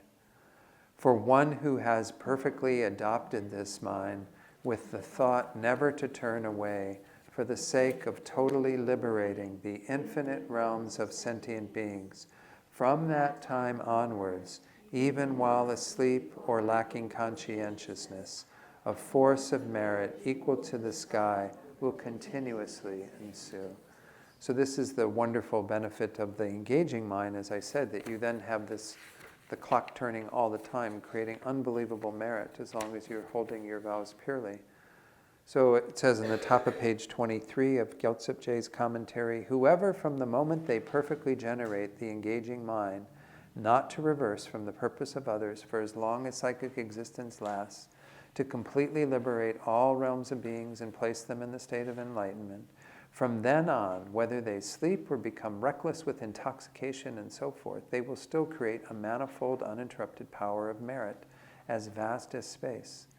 This is because the wishing mind is generated merely through aspiring to the result, while the engaging mind is held by the practice of completing the causes for enlightenment. So this is just the huge difference between the power of those two minds, the mind that simply wishes to go and the mind that is creating the actions of actually going there, is that by virtue of you taking those vows and beginning to uphold the bodhisattva behavior, you are creating this type of merit. But as I pointed out, I mean, it's only for those who keep them in that pure way, who don't break those vows. So that's why, once more, it's really important, especially to study the 18 root downfalls. Keeping in mind, and actually it's in your handout, there is what are called the 4 binding factors. These factors apply to 16 of the 18 root downfalls, but there are 2 root downfalls, holding wrong views and giving up bodhicitta, where you don't need those 4 factors present. So if you go forward a bit in your handout the one that says handout number 7, but it's page, what is this? Page 11. Towards the middle of page 11, the end of this one section. It says the 4 binding factors for a root downfall to occur, not regarding the action as faulty. You have to have some awareness that what you're doing is faulty. Not giving up the desire to do it. If you have that wish to do it again, then that would be absent. Enjoying and delighting in it. So if that's present, then you've got that binding factor. You're taking great joy in doing that negative action, breaking that precept. Being shameless and unembarrassed. Kind of not having these 2 factors that we call self-respect or shame and concern for others, consideration for others, which is embarrassment. So if you do it with those 4 binding factors present, then essentially you have a downfall, and that would be for any of the first 18 downfalls that are on page 10. I'm sorry, not 10. Is it 10? Yeah, it's 10. 9, sorry. My thing isn't showing me all the page. So on the bottom of page 9 going to the top of page 10. The only ones, again, that are exempt from that are holding wrong views. It's got an asterisk next to it, number 9, and number 18, which is giving up bodhicitta, giving up this altruistic intention. So again, it's worth studying those and getting to know them quite well before you take the vows, at least those. But the 46 transgressions you should also be somewhat familiar with, because they say breaking a secondary transgression is worse than doing any of the 10 non-virtuous actions. So it seems that, again, there's great power to these secondary transgressions. Compared to the root downfalls, they're less, but nonetheless you need to abide by those quite purely. To the best of your ability, remembering everything is purifiable, but nonetheless we should do our best to hold them as best as we can. All right, any other comments in regard to these benefits? I don't know if there's much more in 18 and 19 that I need to say. Yes, Jennifer. If someone that goes, takes the bodhisattva vow, but never studies, etc., or maybe, sorry, let me rephrase the question. Is there a chance that people don't receive the bodhisattva vow? I think if you're attentive and you know what you're doing while you're doing them, and you have that intention to take them, whether or not your bodhicitta is strong or not, I mean, I think they're done when one has that cognition, then I think you've taken them. I mean, there are some people who ask about tantric empowerments too, like they say, well, if I was there, but I really don't know what was going on, I don't know what was happening, I wasn't really sure what I was doing, well then I don't think you've taken them, because you have to have some clarity of your mind. You know, if you are aware of what you're doing and you are making the decision to do it, like one person came out of something, they said, oh, I didn't realize that was what I was doing. And I was like, well, if you didn't realize that was what you were doing, then you didn't consciously take them. Yeah. Everything starts with our mind. Yeah.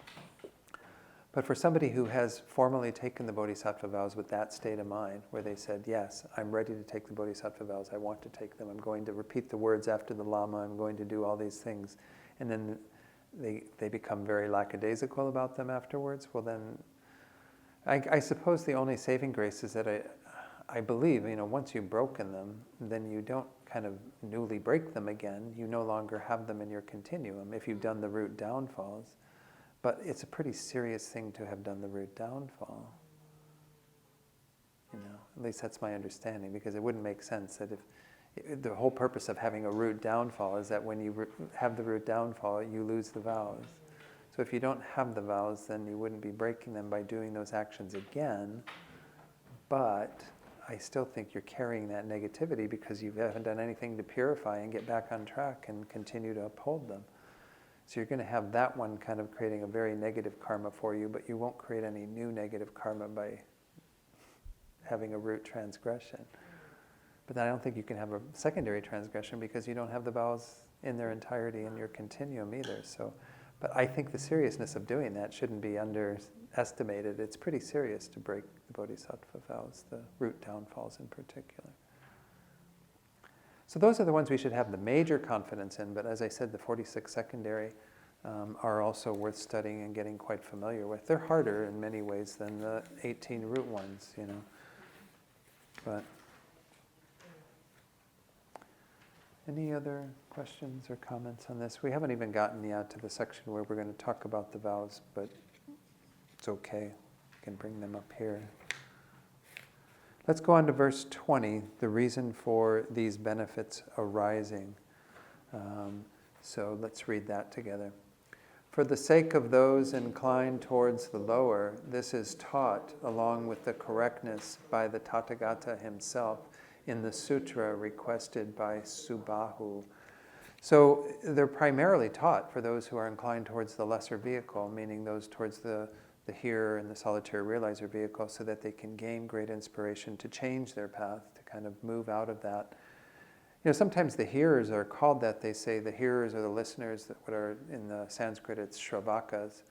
These are the people who practice the Hinayana path generally, but they're called hearers because they hear the Mahayana Dharma. They actually are often in congregation with Mahayana practitioners hearing it. They just have in their minds that that's not what they're following. They're following their path to individual liberation. So they need some inspiration to kind of move in that direction. Nonetheless, I think all the Buddhist traditions say that there are those who have a predisposition for a particular path. They have a hearer lineage or a solitary realizer lineage or the bodhisattva lineage, the Mahayana lineage. We all will eventually achieve enlightenment, but some of us need that intermediate goal. They often talk about the hearer or solitary realizer liberation as being like a way station. If you wanted to get all the people to go all the way, the full distance to this island of great jewels that they always are talking about, which is enlightenment, a lot of people don't have the ability to go the full distance on the journey. So you have to have, we're going to this other island that feels much more reachable, much more attainable. And then they get there and they rest and they gather their strength, and you say, but we're not really there yet. We still have another destination, and you get them all to go the further distance. So there are a lot of people who simply don't have that predisposition. It's said, now how do they develop that predisposition? Again, it's not there inherently. It has its own causes and conditions. And I think that these can be changed. That's why this type of teaching. So it says there on page 23 that it is valid that the engaging mind has these benefits was established by the Tathagata himself in the sutra requested by the Bodhisattva Subahu with reasoning. Why did he do this? It was for those sentient beings who are inclined to the lesser, such as a person whose hearer lineage is not definite, but who is afraid of accumulating vast merit, and thus they turn away from the Mahayana path and aspire to the hearer enlightenment. It was to help them give up their inclination to the lesser so that they could be placed in the Mahayana. So there's some benefit to these types of benefits. I mean, we gain great benefits from reading about these types of things because it inspires us to increase our Mahayana practice. But these benefits are also spoken, so others who are perhaps not as definite in the hearer lineage, they might still waver from that, could come to the Mahayana. And why we would want that for others is not because, this is a goal that the Buddha taught, this way station, this island of liberation before the island of great jewels. But nonetheless, it's going to take these beings so much longer to attain enlightenment if they do this. If they veer off to their own liberation first, and then they say what happens is they do that on the basis of a body like ours, and then when they leave that body, their mind goes into this state of solitary peace, and they're abiding in a very subtle form they say, in kind of inside a lotus or something in this realm, and a Buddha will come to them after who knows how long. I never got a clear answer about what kind of karma this is, how long it takes for that to happen, because you'd think they'd be free of all that conditioned stuff, but nonetheless, because they're free of all the afflictive obscurations and all the karma created from that. But there is something that determines that at some point a Buddha will rise them from that solitary peace and say, sorry, you haven't done all the work, you need to enter the Mahayana path and complete the work. Of course, at that point, to become embodied again and to do all the things that you need to do, it sounds like a really bizarre thing, but they do, and they actually don't have to achieve the realization of emptiness because they've done that on the Hinayana path, but they have to accumulate all the merit. So what freaked them out in the first place, that was afraid of accumulating all this vast merit, they turned away from the Mahayana path. You don't get away with it that easily. You just delay it. You have to do it much later. So the amount of time it takes you to go through your hearer path, check out, go into the solitary peace, be called back into the path, enter the Mahayana, accumulate all the merit you need to achieve that, you might as well have done it from the beginning, and you would have already attained enlightenment before all of that has taken place. So that's the quotation. Now we're going to establish the quotation with reasoning, this validity of this perspective. We're going to look at the validities of the benefits of the wishing mind, and so on. So there's a number of sections for this in Gyaltsabje's division of this commentary. So let's look at verse 21 together. If even the thought to relieve sentient beings of merely a headache possesses the attitude to benefit and possesses boundless merit, keep going, then what need is there to mention the desire to dispel the boundless unhappiness of each sentient being and to accomplish boundless good qualities of every single one of them?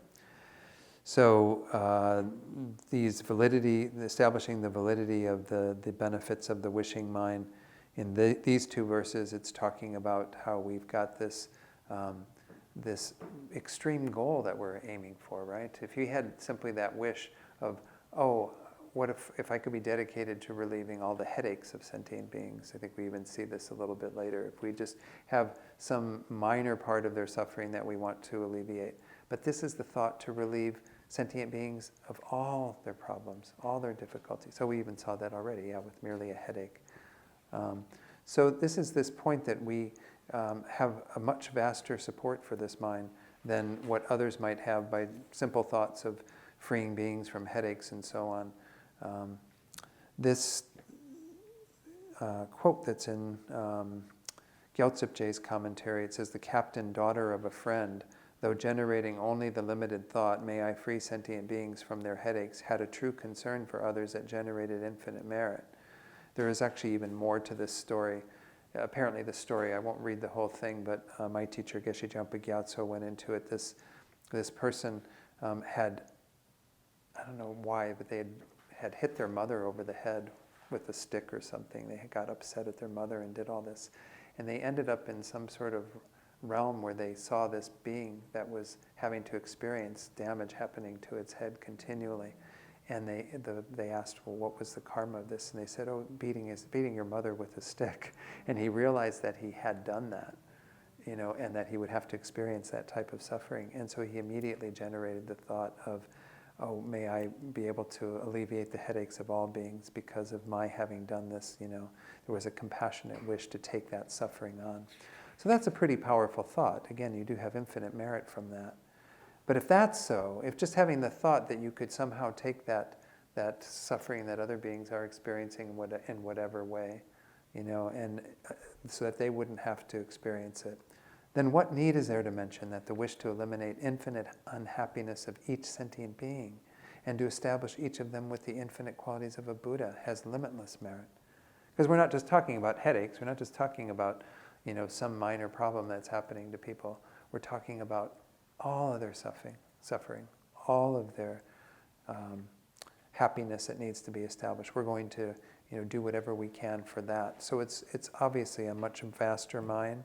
The title for this one in Gyaltsabje was Great Benefit because of infinite applications for virtue, infinite causes for virtue by way of having so many beings, and not just a portion of their suffering, part of their suffering, but all of their suffering. Yeah, see my text, this translation, I don't know that there was much more said about that. It does kind of go into the story, but I don't think I need to repeat that.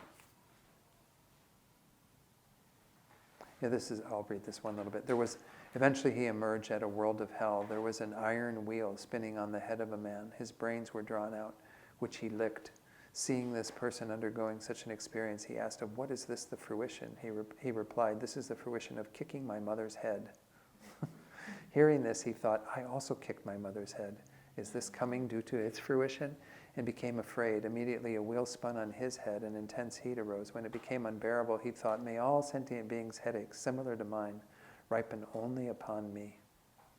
That's why Rinpoche says that even that's a powerful thought of kind of Tonglen. Whenever we have anything that's happening to us, even the smallest thing, we can think, through my having to endure this, may everyone else that's enduring it not have to. It's very courageous to have those kinds of thoughts, but obviously bodhicitta is much bigger than that. Verse 23, there's no higher concern for others. Let's read that. Who has such an altruistic intention as this? Do even fathers and mothers have it? Do the gods and sages? Does even Brahma have it? So Gyaltsab-je says, no one else in the transitory world has such intent to benefit. Who has a father or mother with such a wish to benefit the child? Which other person has such a wish to establish supreme happiness? Not the gods or the true speaking sages, and not the Brahmas who abide on the four immeasurable thoughts have such a mind to benefit. So it's of the greatest possible benefit, the greatest concern for others. There is no higher concern for others, as Gyaltsab-je says in his title for this section. Then verse 24 has to do with the fact that, again, the benefits can be valid by virtue of sentient beings don't generate such a concern even for their own purpose. This is a famous verse that we often use to talk about the need to generate some concern for one's own welfare before one can even open to the welfare of others. But let's read that in our translation. If those beings have not even dreamt of such an attitude for their own welfare in their dreams, how can they generate it for the welfare of others?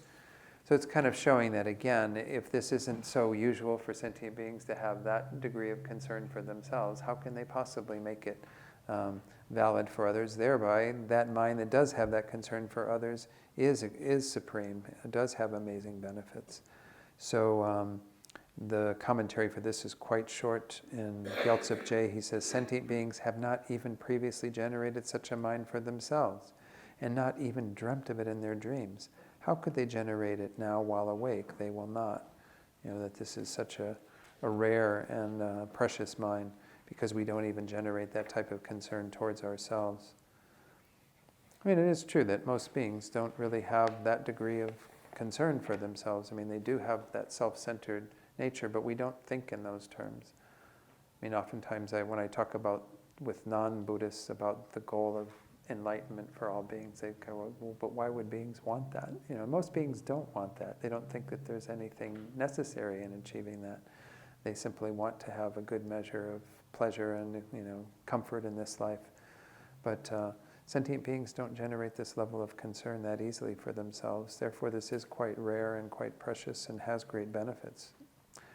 And then praising it as a summary, this is kind of a final verse that just talks about the benefits of this wishing mind. Verse 25. Such a mind of welfare of sentient beings does not arise even for their own sake. An outstanding jewel of the mind, an unprecedented wonder is born. So again, this is, Gyaltsab-je says in regard to this, the precious superior, this is page 25, the precious superior mind of bodhisattvas, which it wishes to attain enlightenment in order to place all sentient beings in happiness and eliminate their suffering, has not been generated even for a moment by other sentient beings, even for their own sake. Hence, they should regard the generation of this praiseworthy, exalted mind that has not arisen before as praiseworthy and strive in it. So when we see the rarity of this mind and what it is about, how it has such great concern, has the wish to benefit sentient beings to such a great degree, we should have that confidence that that's why it has incredible benefits. There is no being that's outside the scope of this mind of bodhicitta. There is no wish for happiness that is greater. So we have to develop that mind with that understanding. That's just the wishing mind. Now let's talk about the engaging mind, which we did already talk a little bit about, its propensity to create all kinds of merit by holding it purely. But let's look at the actual verse on the validity of the engaging mind, which is verse 26. How can I fathom the merits of this jewel mind, the cause of joy of all migrating beings, and the panacea for the suffering of sentient beings? So Gyaltsab says on page 26, if the benefits of the wishing mind are very great, then the benefits of the mind that is held by the practice of the perfections is even greater. Since it works to achieve the happiness of higher status and definite goodness of all migrators, it is the cause for their joy, and the precious wish-fulfilling jewel that is the medicinal elixir that destroys the sickness of suffering of all sentient beings. How can one put a measure to the merits of such a mind, since it is infinite? He quotes from the sutra requested by Viradatta, the merits of the mind of enlightenment, if they were put into form, all the sphere of space would be filled. It is even more than that. So if you were to take all those merits and materialize them, making them into form, all the sphere of space would be filled. And it's even more than that. That's not even, a way of even examining what we mean by the vast benefits of the engaging mind. More extensively, we can know from the Compendium of Deeds, that was again the text by Shantideva, where it quotes the Array of Stalks Sutra, which I don't think I have in. Sometimes we do get these extra quotes in mind, but I don't think they're there for verse 26. So again, I don't know that I need to say much more on this. It's pretty straightforward. These infinite benefits that we can see in regard to the mind of the engaging mind of bodhicitta. Then let's look at the next section, its validity, verse 27. If merely a benevolent intention excels venerating the Buddhas, then what need to mention striving to make all beings without exception happy? So Gyaltsab says it is taught in the King of Concentration Sutra that even the mere motivational thought, I shall attain enlightenment to rescue all sentient beings, is more meritorious than making offerings to all the Buddhas found in the billions of Buddha fields. If this is so, then what need is there to mention the infinite merit of striving extensively in the practice to achieve the highest happiness for all sentient beings? So as was said in the verse, if even that mere intent to benefit to that degree is superior to all of these offerings, they often have these in a lot of the Mahayana sutras. I'm sure many of you have read Sutra of Golden Light and Sangata Sutra. They often talk about, and if a bodhisattva were to offer all the, every grain of sand in the river Ganges, that many offerings, all the Buddhas and countless, and so on. I mean, you get this, even one line or one moment or one this or one that. Well, this mind has greater benefit than all of that. But that's only the wishing mind. So he says, what need is there to mention the striving for the happiness of all sentient beings that engaging mind is doing? Because engaging mind isn't just the wish to go, it is the wish to go accompanied by the action to get there. So we have, according to the sutras, many statements about how powerful the wishing mind is. Well, the engaging mind is much, much more powerful. Then we have clearing away any doubts, and we've got 3 verses for this. So let's go ahead and read 28 through 30. Although wishing to be rid of misery, they run towards misery itself. Although wishing to have happiness, like an enemy, they ignorantly destroy it. For those who are deprived of happiness and burdened with many sorrows, it satisfies them with all joys, dispels all suffering, and clears away confusion. Where is there a comparable virtue? Where is there even such a friend? Where is there merit similar to this? So a question is posed by Gyaltsab on page 27. It says, sentient beings wish for happiness and do not wish suffering. And by striving in this way, they are able to achieve happiness and abandon suffering. Therefore, are they not proficient in the practice of achieving happiness and abandoning suffering? Why should others strive for their purpose? So this is kind of I like this verse and I quote it frequently in various teachings, because this is the condition of these beings, right? Condition of us, perhaps to some degree, but at least we have some knowledge of how to go about doing this. But this statement, that though they don't want to be suffering, they want to be rid of misery, they run towards misery and the causes of misery. This is the state of sentient beings. We can see it in our world very clearly. They don't want to suffer, but they keep doing all the same things that cause them to suffer. And they want to be happy, they really wish for that. And like an enemy, they ignorantly destroy it. They do everything they can to stop the causes of happiness by not engaging in virtue. So essentially, they practice non-virtue, engage in abandoning virtue, and by way of that, they are unable to really attain what they seek. So we see that merely having the intention for these things isn't enough, right? That sentient beings want to be happy and want to be free from suffering doesn't qualify them as experts. You have to have the actual ability to know what will cause happiness and engage in it, and then what will cause suffering and to disengage from that, discard that. So the answer is given. It says, because this person is thinking that they should be proficient in this just by virtue of having this, these strong intentions since beginningless time. Answer from Gyaltsab is, one definitely needs to strive. Although sentient beings have the intent to abandon suffering, through the power of the afflictions, they only create the causes for suffering. They run infinitely in cyclic existence, and especially towards the sufferings of the lower realms. Though they wish for happiness, they are confused concerning the method for happiness, and out of ignorance, they destroy their happiness as if it were their enemy. In this way, they engage mistakenly in the methods for achieving happiness and avoiding suffering. Again, so this is the error that sentient beings are making. This is what should break our hearts when we look at others. And again, not out of any pity, as we were talking about, not to confuse it with pity or with, and this was in Miami. Sorry, I was thinking of the other night in Miami, we got into a whole discussion of pity versus compassion. Pity is where you tend to have a feeling of superiority, like you're looking down on people like, oh, you poor people, you poor sentient beings who are suffering.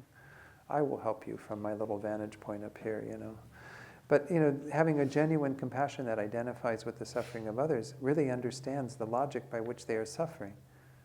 That they continue to gravitate towards the non-virtue that will only cause their suffering, even though they don't want to suffer. I mean, look at how sentient beings, this is, when we get to chapter 6 and start talking about patience in the midst of what triggers our anger, we see that when you have something that is causing you suffering in the moment, you do the exact opposite of what you should do to stop that suffering in the future. You get angry at that person and make the situation more, compounded, and by virtue of that, you're going to only experience that type of suffering again and again. You're just creating the causes to have more people interfere with your happiness, make you suffer.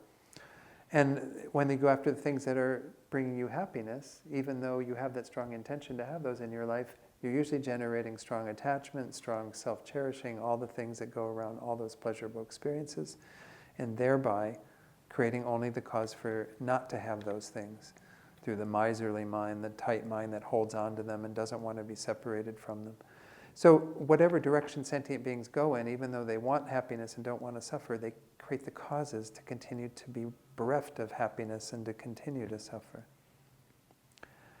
So, this is a basis for equanimity too, as we talked about earlier, right? To Sneha's point, and it can be hard to see everyone with equanimity, but if we look at someone who's engaged in a lot of negativity, we should really see them through that lens of being somebody who's the perfect example of this type of verse, that they are just continuing to do what only exacerbates their suffering, what only destroys their happiness.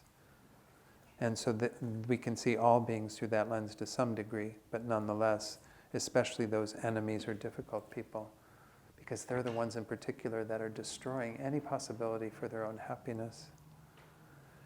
he goes on to say, for that reason, what virtue is equal to the mind that wants to satisfy sentient beings who are confused about the methods of happiness and suffering, and who lack happiness and have many sufferings?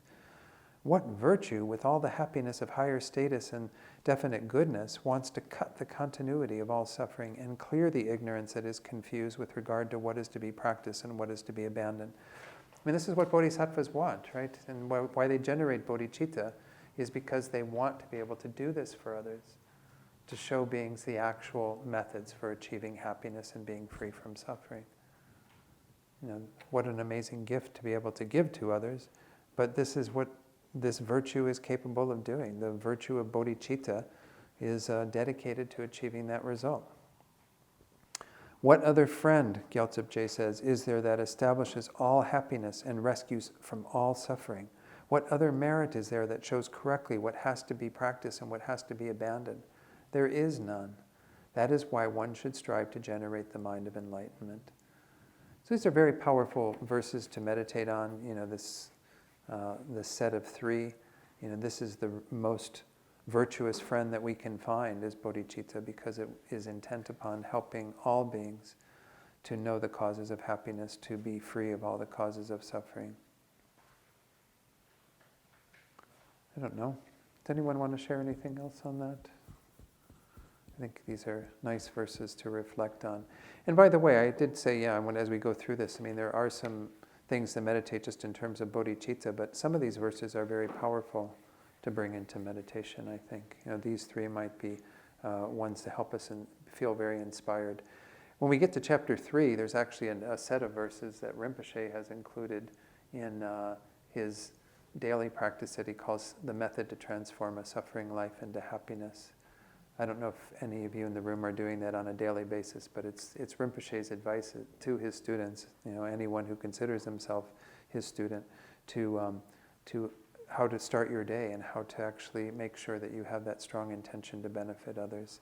But any of these verses that also help you to really get that force behind it, like, this is why I have to do this, you know, this is why I have to invest in cultivating bodhicitta, is because this is the greatest virtue that you can imagine. As I said, I don't know what other spiritual traditions teach. I can't possibly know what all the traditions teach, but I've never heard this in any of my exposure to other spiritual traditions, this vast of a mind of bodhicitta, because the goal is the greatest goal, and the platform, the basis, is all sentient beings. So you're really quite vast and powerful. Yeah, Jennifer. Thank you so much. These are amazing.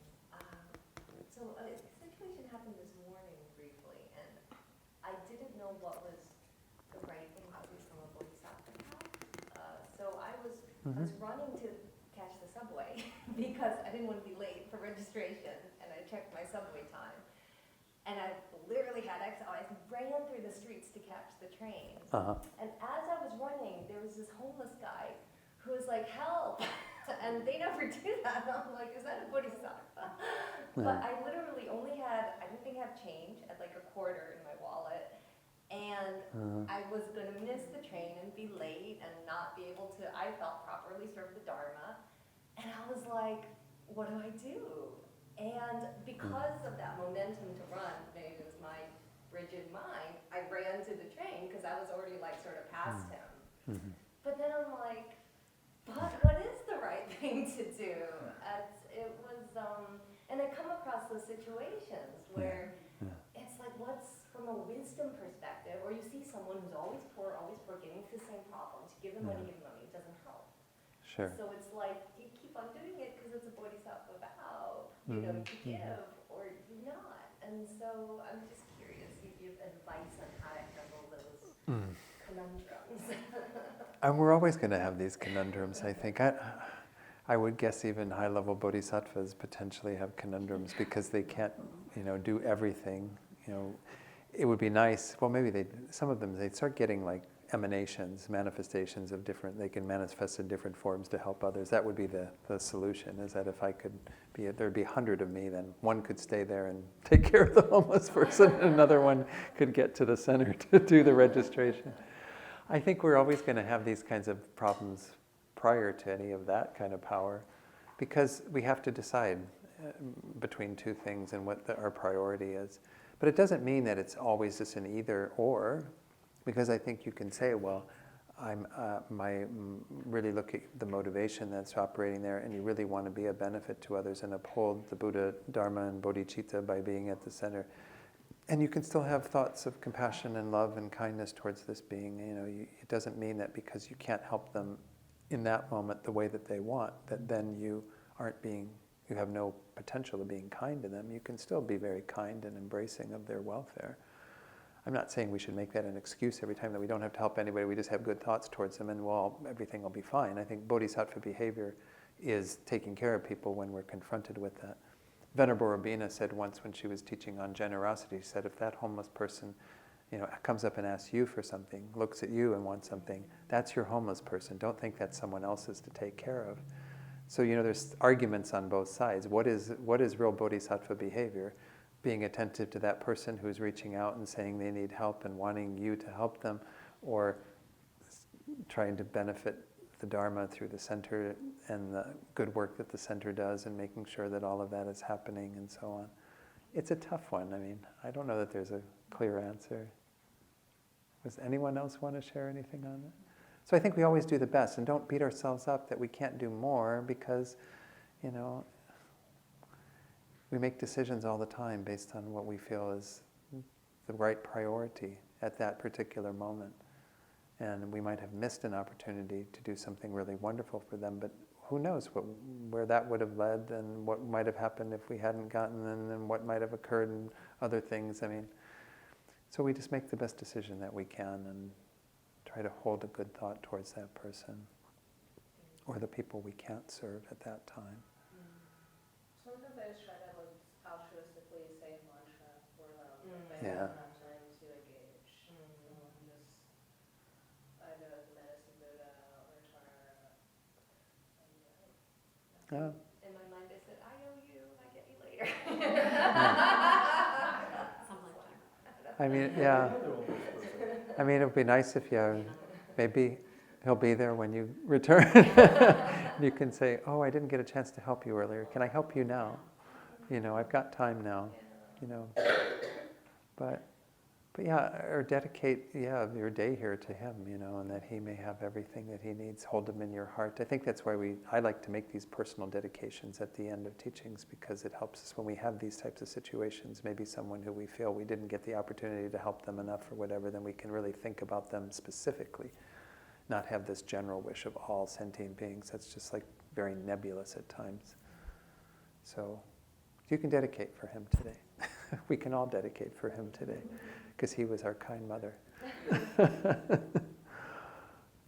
Thanks for bringing that up. And I don't think there are easy answers to any of these dilemmas, especially when you're in a hurry, because it's you do have this drive to get to somewhere. And it wasn't like you were trying to get to the gym to work out or something, not that can't be virtuous too, but I'm just saying it was to come here to be a benefit to the center and of service to Rinpoche and all this, and that is important. But I always do try to encourage people if they have the time, certainly. That's your homeless person. That's someone who's calling out to you. You've got some karma there that needs to be addressed. So it's a tough one, but okay. Any other comments? I just wanted to say to Jennifer, I heard someone ask His Holiness this question in India because there's so many beggars and everywhere. Mm-hmm. And I can't remember where it is in the text, and he said, there's a verse in the text about perfection of generosity couldn't mean that everybody's satisfied, because otherwise bodhisattvas wouldn't have been able to perfect. Yeah. It's in chapter 5, yeah. So I can't remember what else it says, but I think his idea was it's not like being able to give material things to everyone, because otherwise bodhisattvas couldn't have become Buddhas, because so many of us need stuff. And it refers more to an attitude, but I can't remember the rest of it. It's chapter 5, verse 9. If the perfection of generosity were the alleviation of migrating beings' poverty, then since there are still starving migrating beings, in what manner did the previous protectors perfect it? The perfection of generosity is taught to be, this is verse 10, the mind intending to give all things, as well as its results, all beings. Hence it is simply the mind. So it's the mind of giving that is more important than the alleviation of the poverty of beings. It doesn't mean, though, that then, I'm just going to practice giving with my mind and hope that you do have to, those thoughts should become action, again, because by actually giving to others, by giving them our time, protecting them, our resources, then we actually make that much more powerful. It becomes more than a thought. But don't expect that we're going to alleviate the poverty of all beings. Don't expect that we're going to protect all beings from fear, because people will still have to experience fear. So, all right, let's move on and continue with the next section, which is praising the person that has generated such a mind. So let's see, this goes back a ways. 1A, 2D. Let me see if I can connect it with the outlines, just so you have some idea of where we are. This was that one outline that I tried to stay in touch with, but I didn't do a very good job. There was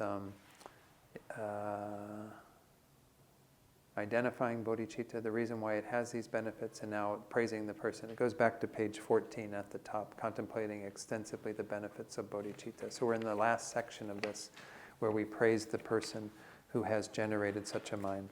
Let's read verse 31, which the outline heading is suitable for praise because of helping out of compassion without being asked.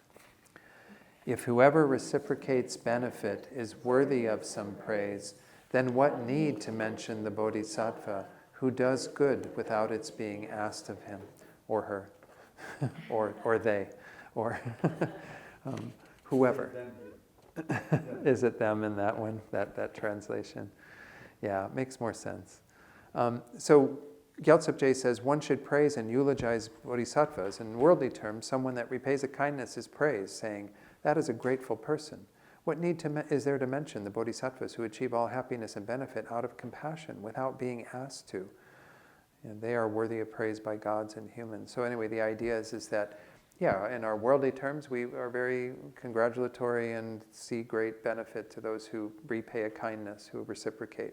But the bodhisattvas aren't always being asked to do that. They're wanting to do that out of the goodness of their own hearts. They're wanting to have that compassionate mind that is intent upon alleviating the suffering of others at any time.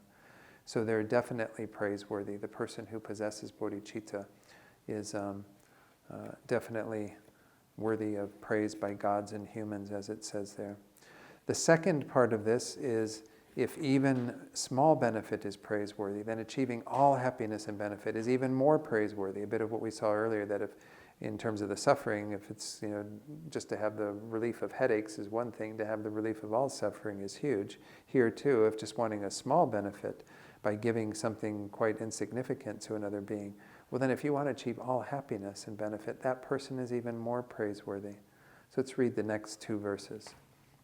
The world honors as virtuous a man who procures mediocre food and for an instant gives it disrespectfully to a small number of beings that satisfies them for only half a day.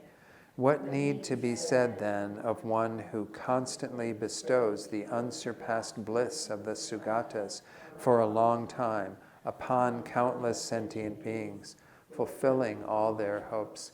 So I think this one's pretty self-explanatory, that if you have an even greater benefit in mind for others, that makes that person more admirable. So Gyaltsab Je says, in worldly terms, someone that gives inferior ordinary food in an inferior manner with scorn and not with praise to a small number of beings, such as 100, and the food is even only enough for half a day.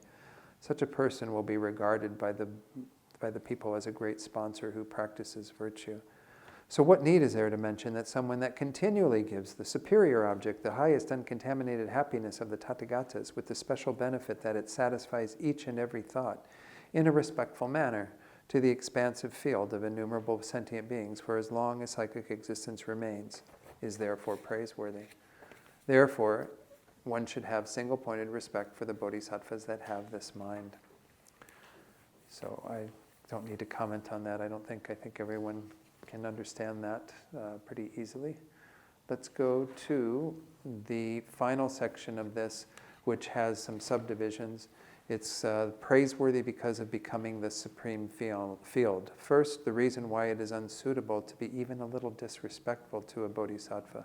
So this is kind of showing how these beings, yes, they're praiseworthy as we just talked about, but they're a supreme field for us. So any negativities towards them also become very heavy. So let's read verse 34.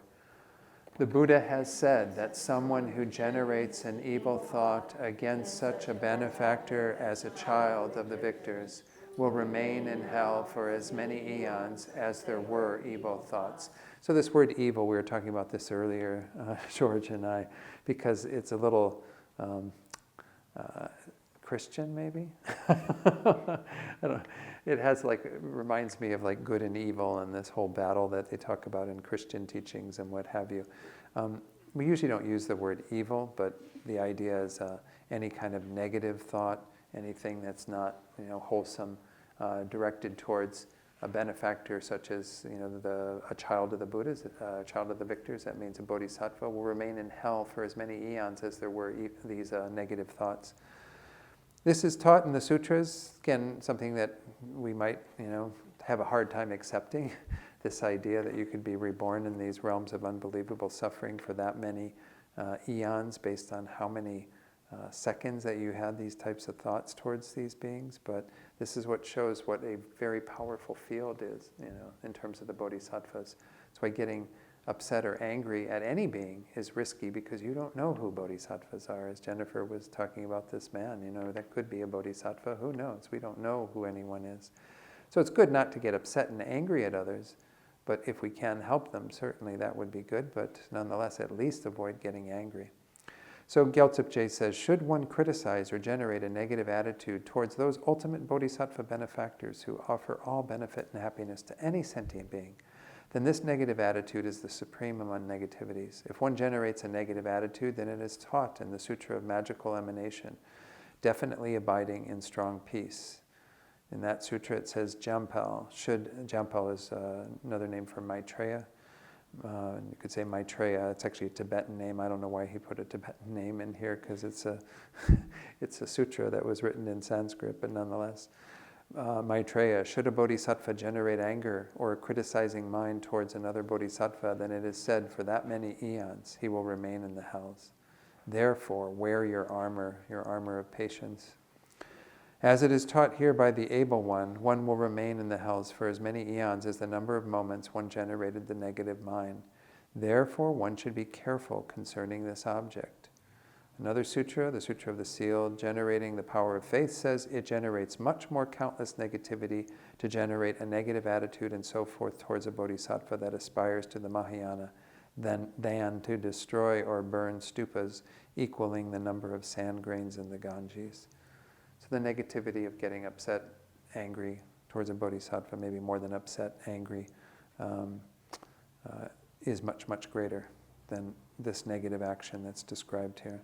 As support, it states that the Buddhas are born from the bodhisattvas, and to harm the cause of the Buddhas is taught in many teachings and commentaries as supremely negative. I mean, if you think about what a bodhisattva, by virtue of having bodhicitta, they are dedicated to the welfare of all beings. If you do harmful actions towards them, it's as if you're harming all sentient beings, as if you are somehow, through the force of your anger at them, encroaching upon the welfare of others, because that being is dedicated to the welfare of others.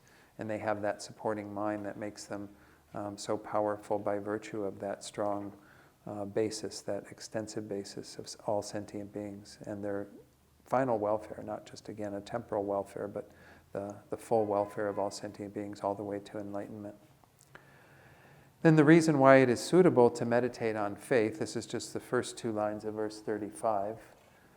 But if one acts out of an attitude of faith, its fruits will multiply far more than that. So Gyaltsab says, however, if a person has a clear mind towards a bodhisattva, then the result of that faith will increase more than the earlier explained result of negativity.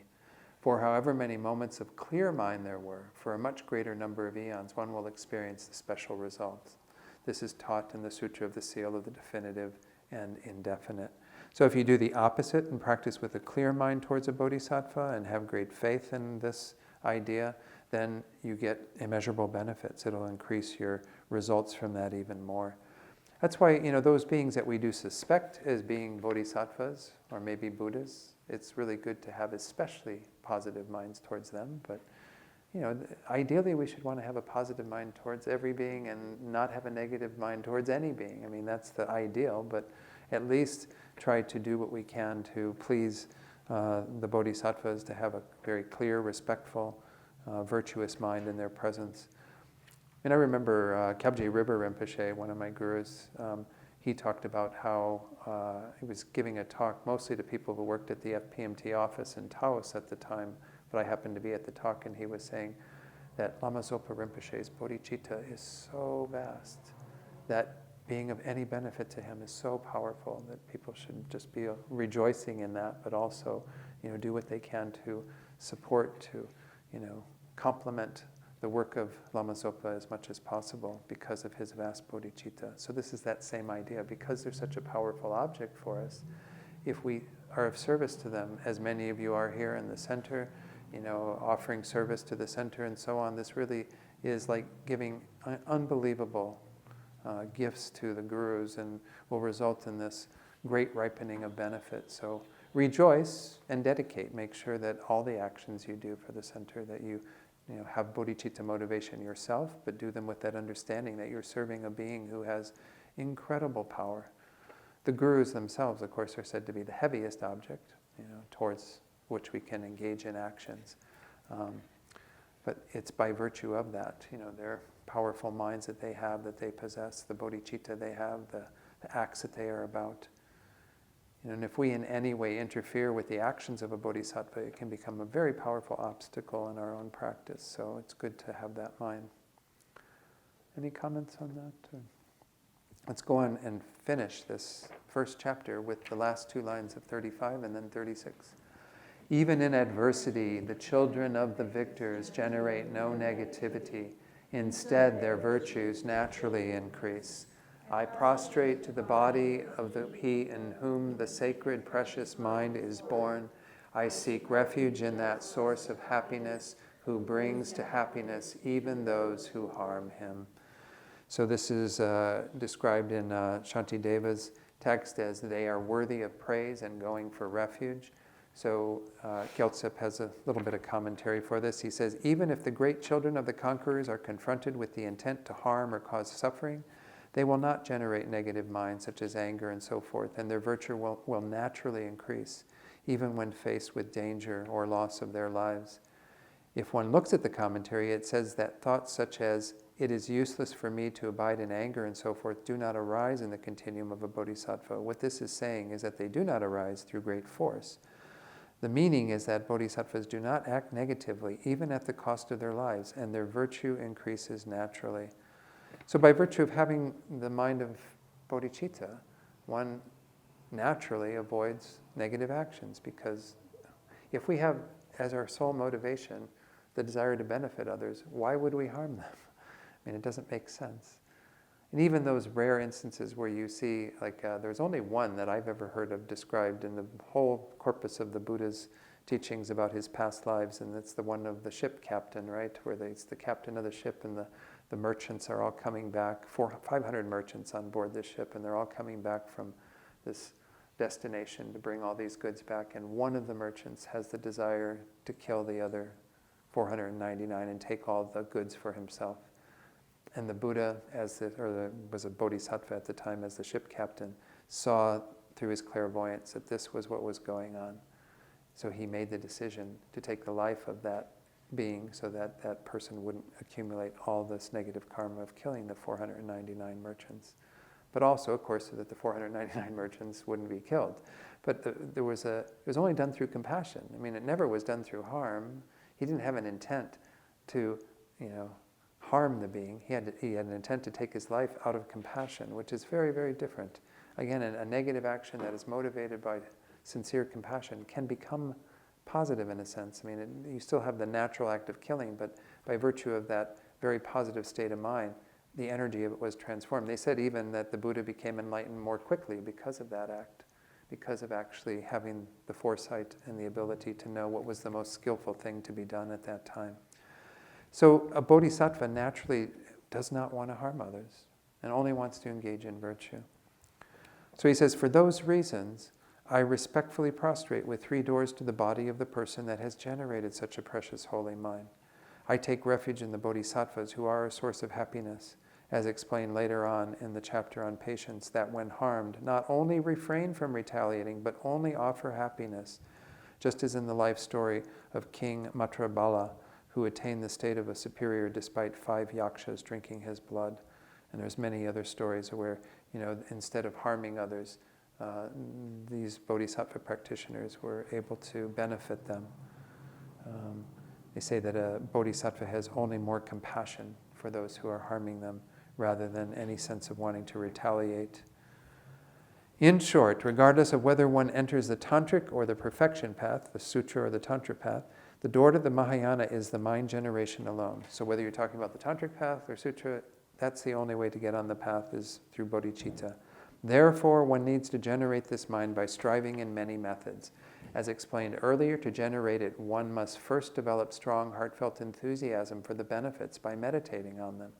That one needs the 7 limbs with refuge is explained by the Supreme Commentary on the Stages of the Path of a Bodhisattva, as well as in the Compendium of Deeds, the other text by Shantideva. There's still some more. Gyaltsab sometimes gets a bit wordy. If the aforementioned explained benefits are condensed, then there are 2, the temporary and the ultimate benefits. The first has again 2, not falling into the lower realms and being reborn in a happy migration. So there are temporal benefits to having bodhicitta.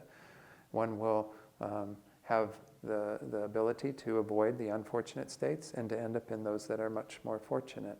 If one generates this mind generation, then many earlier accumulated causes for the lower realms are purified, and the future accumulation of further causes is interrupted. The causes for a happy migration that one has already accumulated increases due to being held by that mind. And those to be accumulated will be inexhaustible because of arising from that mind. Ultimately, and then these are the ultimate ones, those were all the temporal benefits. Ultimately, one easily attains liberation and enlightenment in dependence on this mind. But first one needs to have the spontaneous aspiration to attain those temporary and ultimate benefits, because since these benefits arise from bodhicitta, from the mind generation, one may say, I shall generate the mind, but it will be mere words. If one analyzes one's mind, this will be very clear. To generate the wish to attain the 2 benefits of higher status and definite goodness, good rebirth versus the definite goodness of liberation or enlightenment, one needs to first train in the motivations of the small and middle capable being, and then meditate on the mind of enlightenment, which is rooted in love and compassion. A verse that sums it up: those that know they have attained a human body with freedoms and endowments meditate with effort on the 2 bodhicittas. This is the supreme taking the essence of the freedoms and endowments. Initially meditate on the benefits of that mind. So I don't know if I need to say a lot more about that. That was...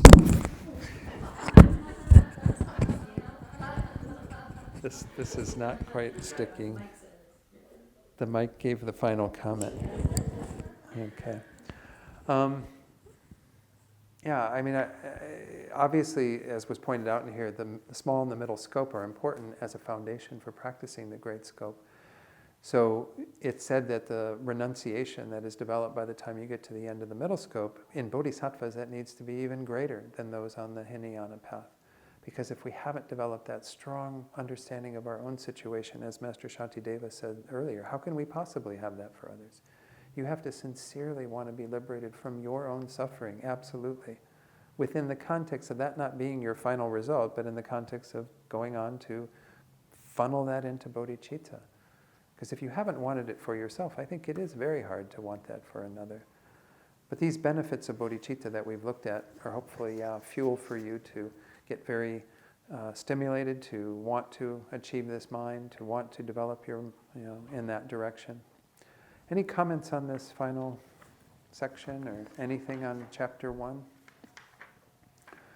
Chapter 1 is very inspirational, and again, I would encourage you to meditate on a number of the verses, if possible. Those on the benefits, I think, are really quite useful. Let me see if I wanted to share any of them. Yeah, and don't again discount the teachings of the small scope and the middle scope. I mean, it really is important to start at the small scope in terms of getting control over our negative karma. That's the essence of the small scope, right? To make sure that we avoid the causes of unfortunate rebirths and plant the causes for fortunate ones. You know, that is so important to start with the 10 non-virtues and avoiding those.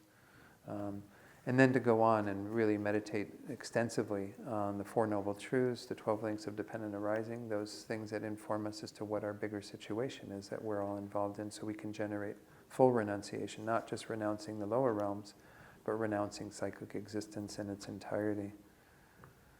So now we get into the whole section that's kind of about, he alluded to the 7-limb practice at the end of this, right? He said at the end of that one page, then that one needs the 7 limbs with refuge is explained by this supreme commentary on the stages of the path of a bodhisattva. So this is a very powerful way to do a couple of things, to purify negativities and to increase and accumulate merit.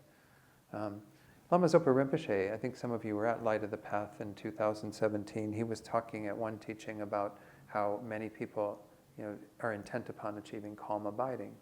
And just that strong intention to achieve it isn't enough. He said you can really have that, I'm going to go and I'm going to spend 6 months meditating up in some exotic retreat or whatever, and really just being shut off from all the world, and I'm going to get calm abiding. He said if you don't have the merit to achieve calm abiding, you'll never attain calm abiding. And we don't think that way in our culture, right? We think, I'm going to plow right through and I'm going to do it, and to hell with all of you, I'm going to make that happen. I mean, this is how we tend to think, and that determination isn't good enough alone. We have to accumulate merit. And the other side of it is purifying the negativities, because we have all these obstacles, things that get in the way, things we've created through the force of our own mind. So the 7-limb practice, which I'm going to introduce now by looking at the handout, we might not have much more time than to introduce it. On page 6 of that final file that I sent that has the handouts, there's a chart 1 that talks about refuge in the 7-limb practice with the corresponding verses. So refuge itself isn't where it starts, because it's verse 26. We'll get to that eventually. But refuge is usually, in our preliminary practices, it's done first. One takes refuge and then engages in the 7 limbs. Most of you know these 7 limbs, but the first one that is usually set out when we do it in a verse form is prostration. Prostration is about humbling oneself before the objects of homage, the Buddhas, the Bodhisattvas, the 3 jewels, and so on. And that usually comes first. But in this text, offering comes first. We're going to start off right at the beginning, and we'll go through this fairly quickly tomorrow. These verses are just giving all these various offering substances, all these delightful things that we want to visualize. We can arrange beautiful offerings as well, as are frequently done on altars and so on. But we want to do as many offerings as it says there, the various types, offerings of both what we own already as well as unowned substances that aren't owned by anyone, like beautiful landscapes and flowers and so on. Offering one's own body, offering mentally emanated substances, both the common way of doing that and the unsurpassable way. We'll get into that. So we have the first 22 verses of chapter 2 are all about doing this, making these incredible offerings. The 3rd limb of confession comes after refuge, and that's done in a fairly extensive way. That's why this chapter is sometimes called, as it is in our text, Confessing Negativities, because that's the only real limb that's specifically about purifying. We accumulate merit mostly through prostrations and through offerings and rejoicing and so on. Those are also in chart 2. It kind of shows where most of them that are about increasing or accumulating merit versus number 3, confession being mostly about purifying negativities. Then we're going to go on to rejoicing, and that'll be chapter 3. So the first 3 limbs of the 7 limbs are in chapter 2. The remaining ones are right at the very beginning, the first 10 verses of chapter 3. And chapter 3 has a number of other kind of dedicatory verses that are really nice thoughts. As I said, Rinpoche uses those in his daily practice that I mentioned earlier. And then we go on from there to have a kind of wrap up to that whole idea supporting our bodhicitta practice. So there's really not that much left in terms of topics. So the last 4 limbs that we'll get into in Chapter 3 are rejoicing, a supplication to remain in this world, and a request to turn the wheel of Dharma, and then finally dedication. There is some dedication that's done there, though obviously it's not the more extensive dedication that's done in this text later. So we'll go through this tomorrow. I don't know, it's already 4:55 or so. I don't know that there's much we can do in 5 minutes. Maybe just see if are there any questions? Because I think it'll be better just to start with verse 1 tomorrow, don't you think? I mean, I'm happy to, because we didn't have Friday night, I'm happy to teach more, but I don't know what people, it's a bit long weekend, and I don't really want to say, yeah, I'll stay till 6 tomorrow or something if nobody wants to do that. I mean, I have the feeling that by tomorrow at 5, people will probably be baked. I may even be baked, but nonetheless, I'd be willing to do that. Is there any, or we don't want to start early tomorrow, I don't think, right? No, that gets too crazy, because then people have to get up so early from Manhattan and everything, yeah. And the feedback I've heard, even 10 to 5 is a stretch For people, so let's just stick at that, okay. I'll try to speak even faster. No, I have some confidence that we'll get through the 2 chapters tomorrow.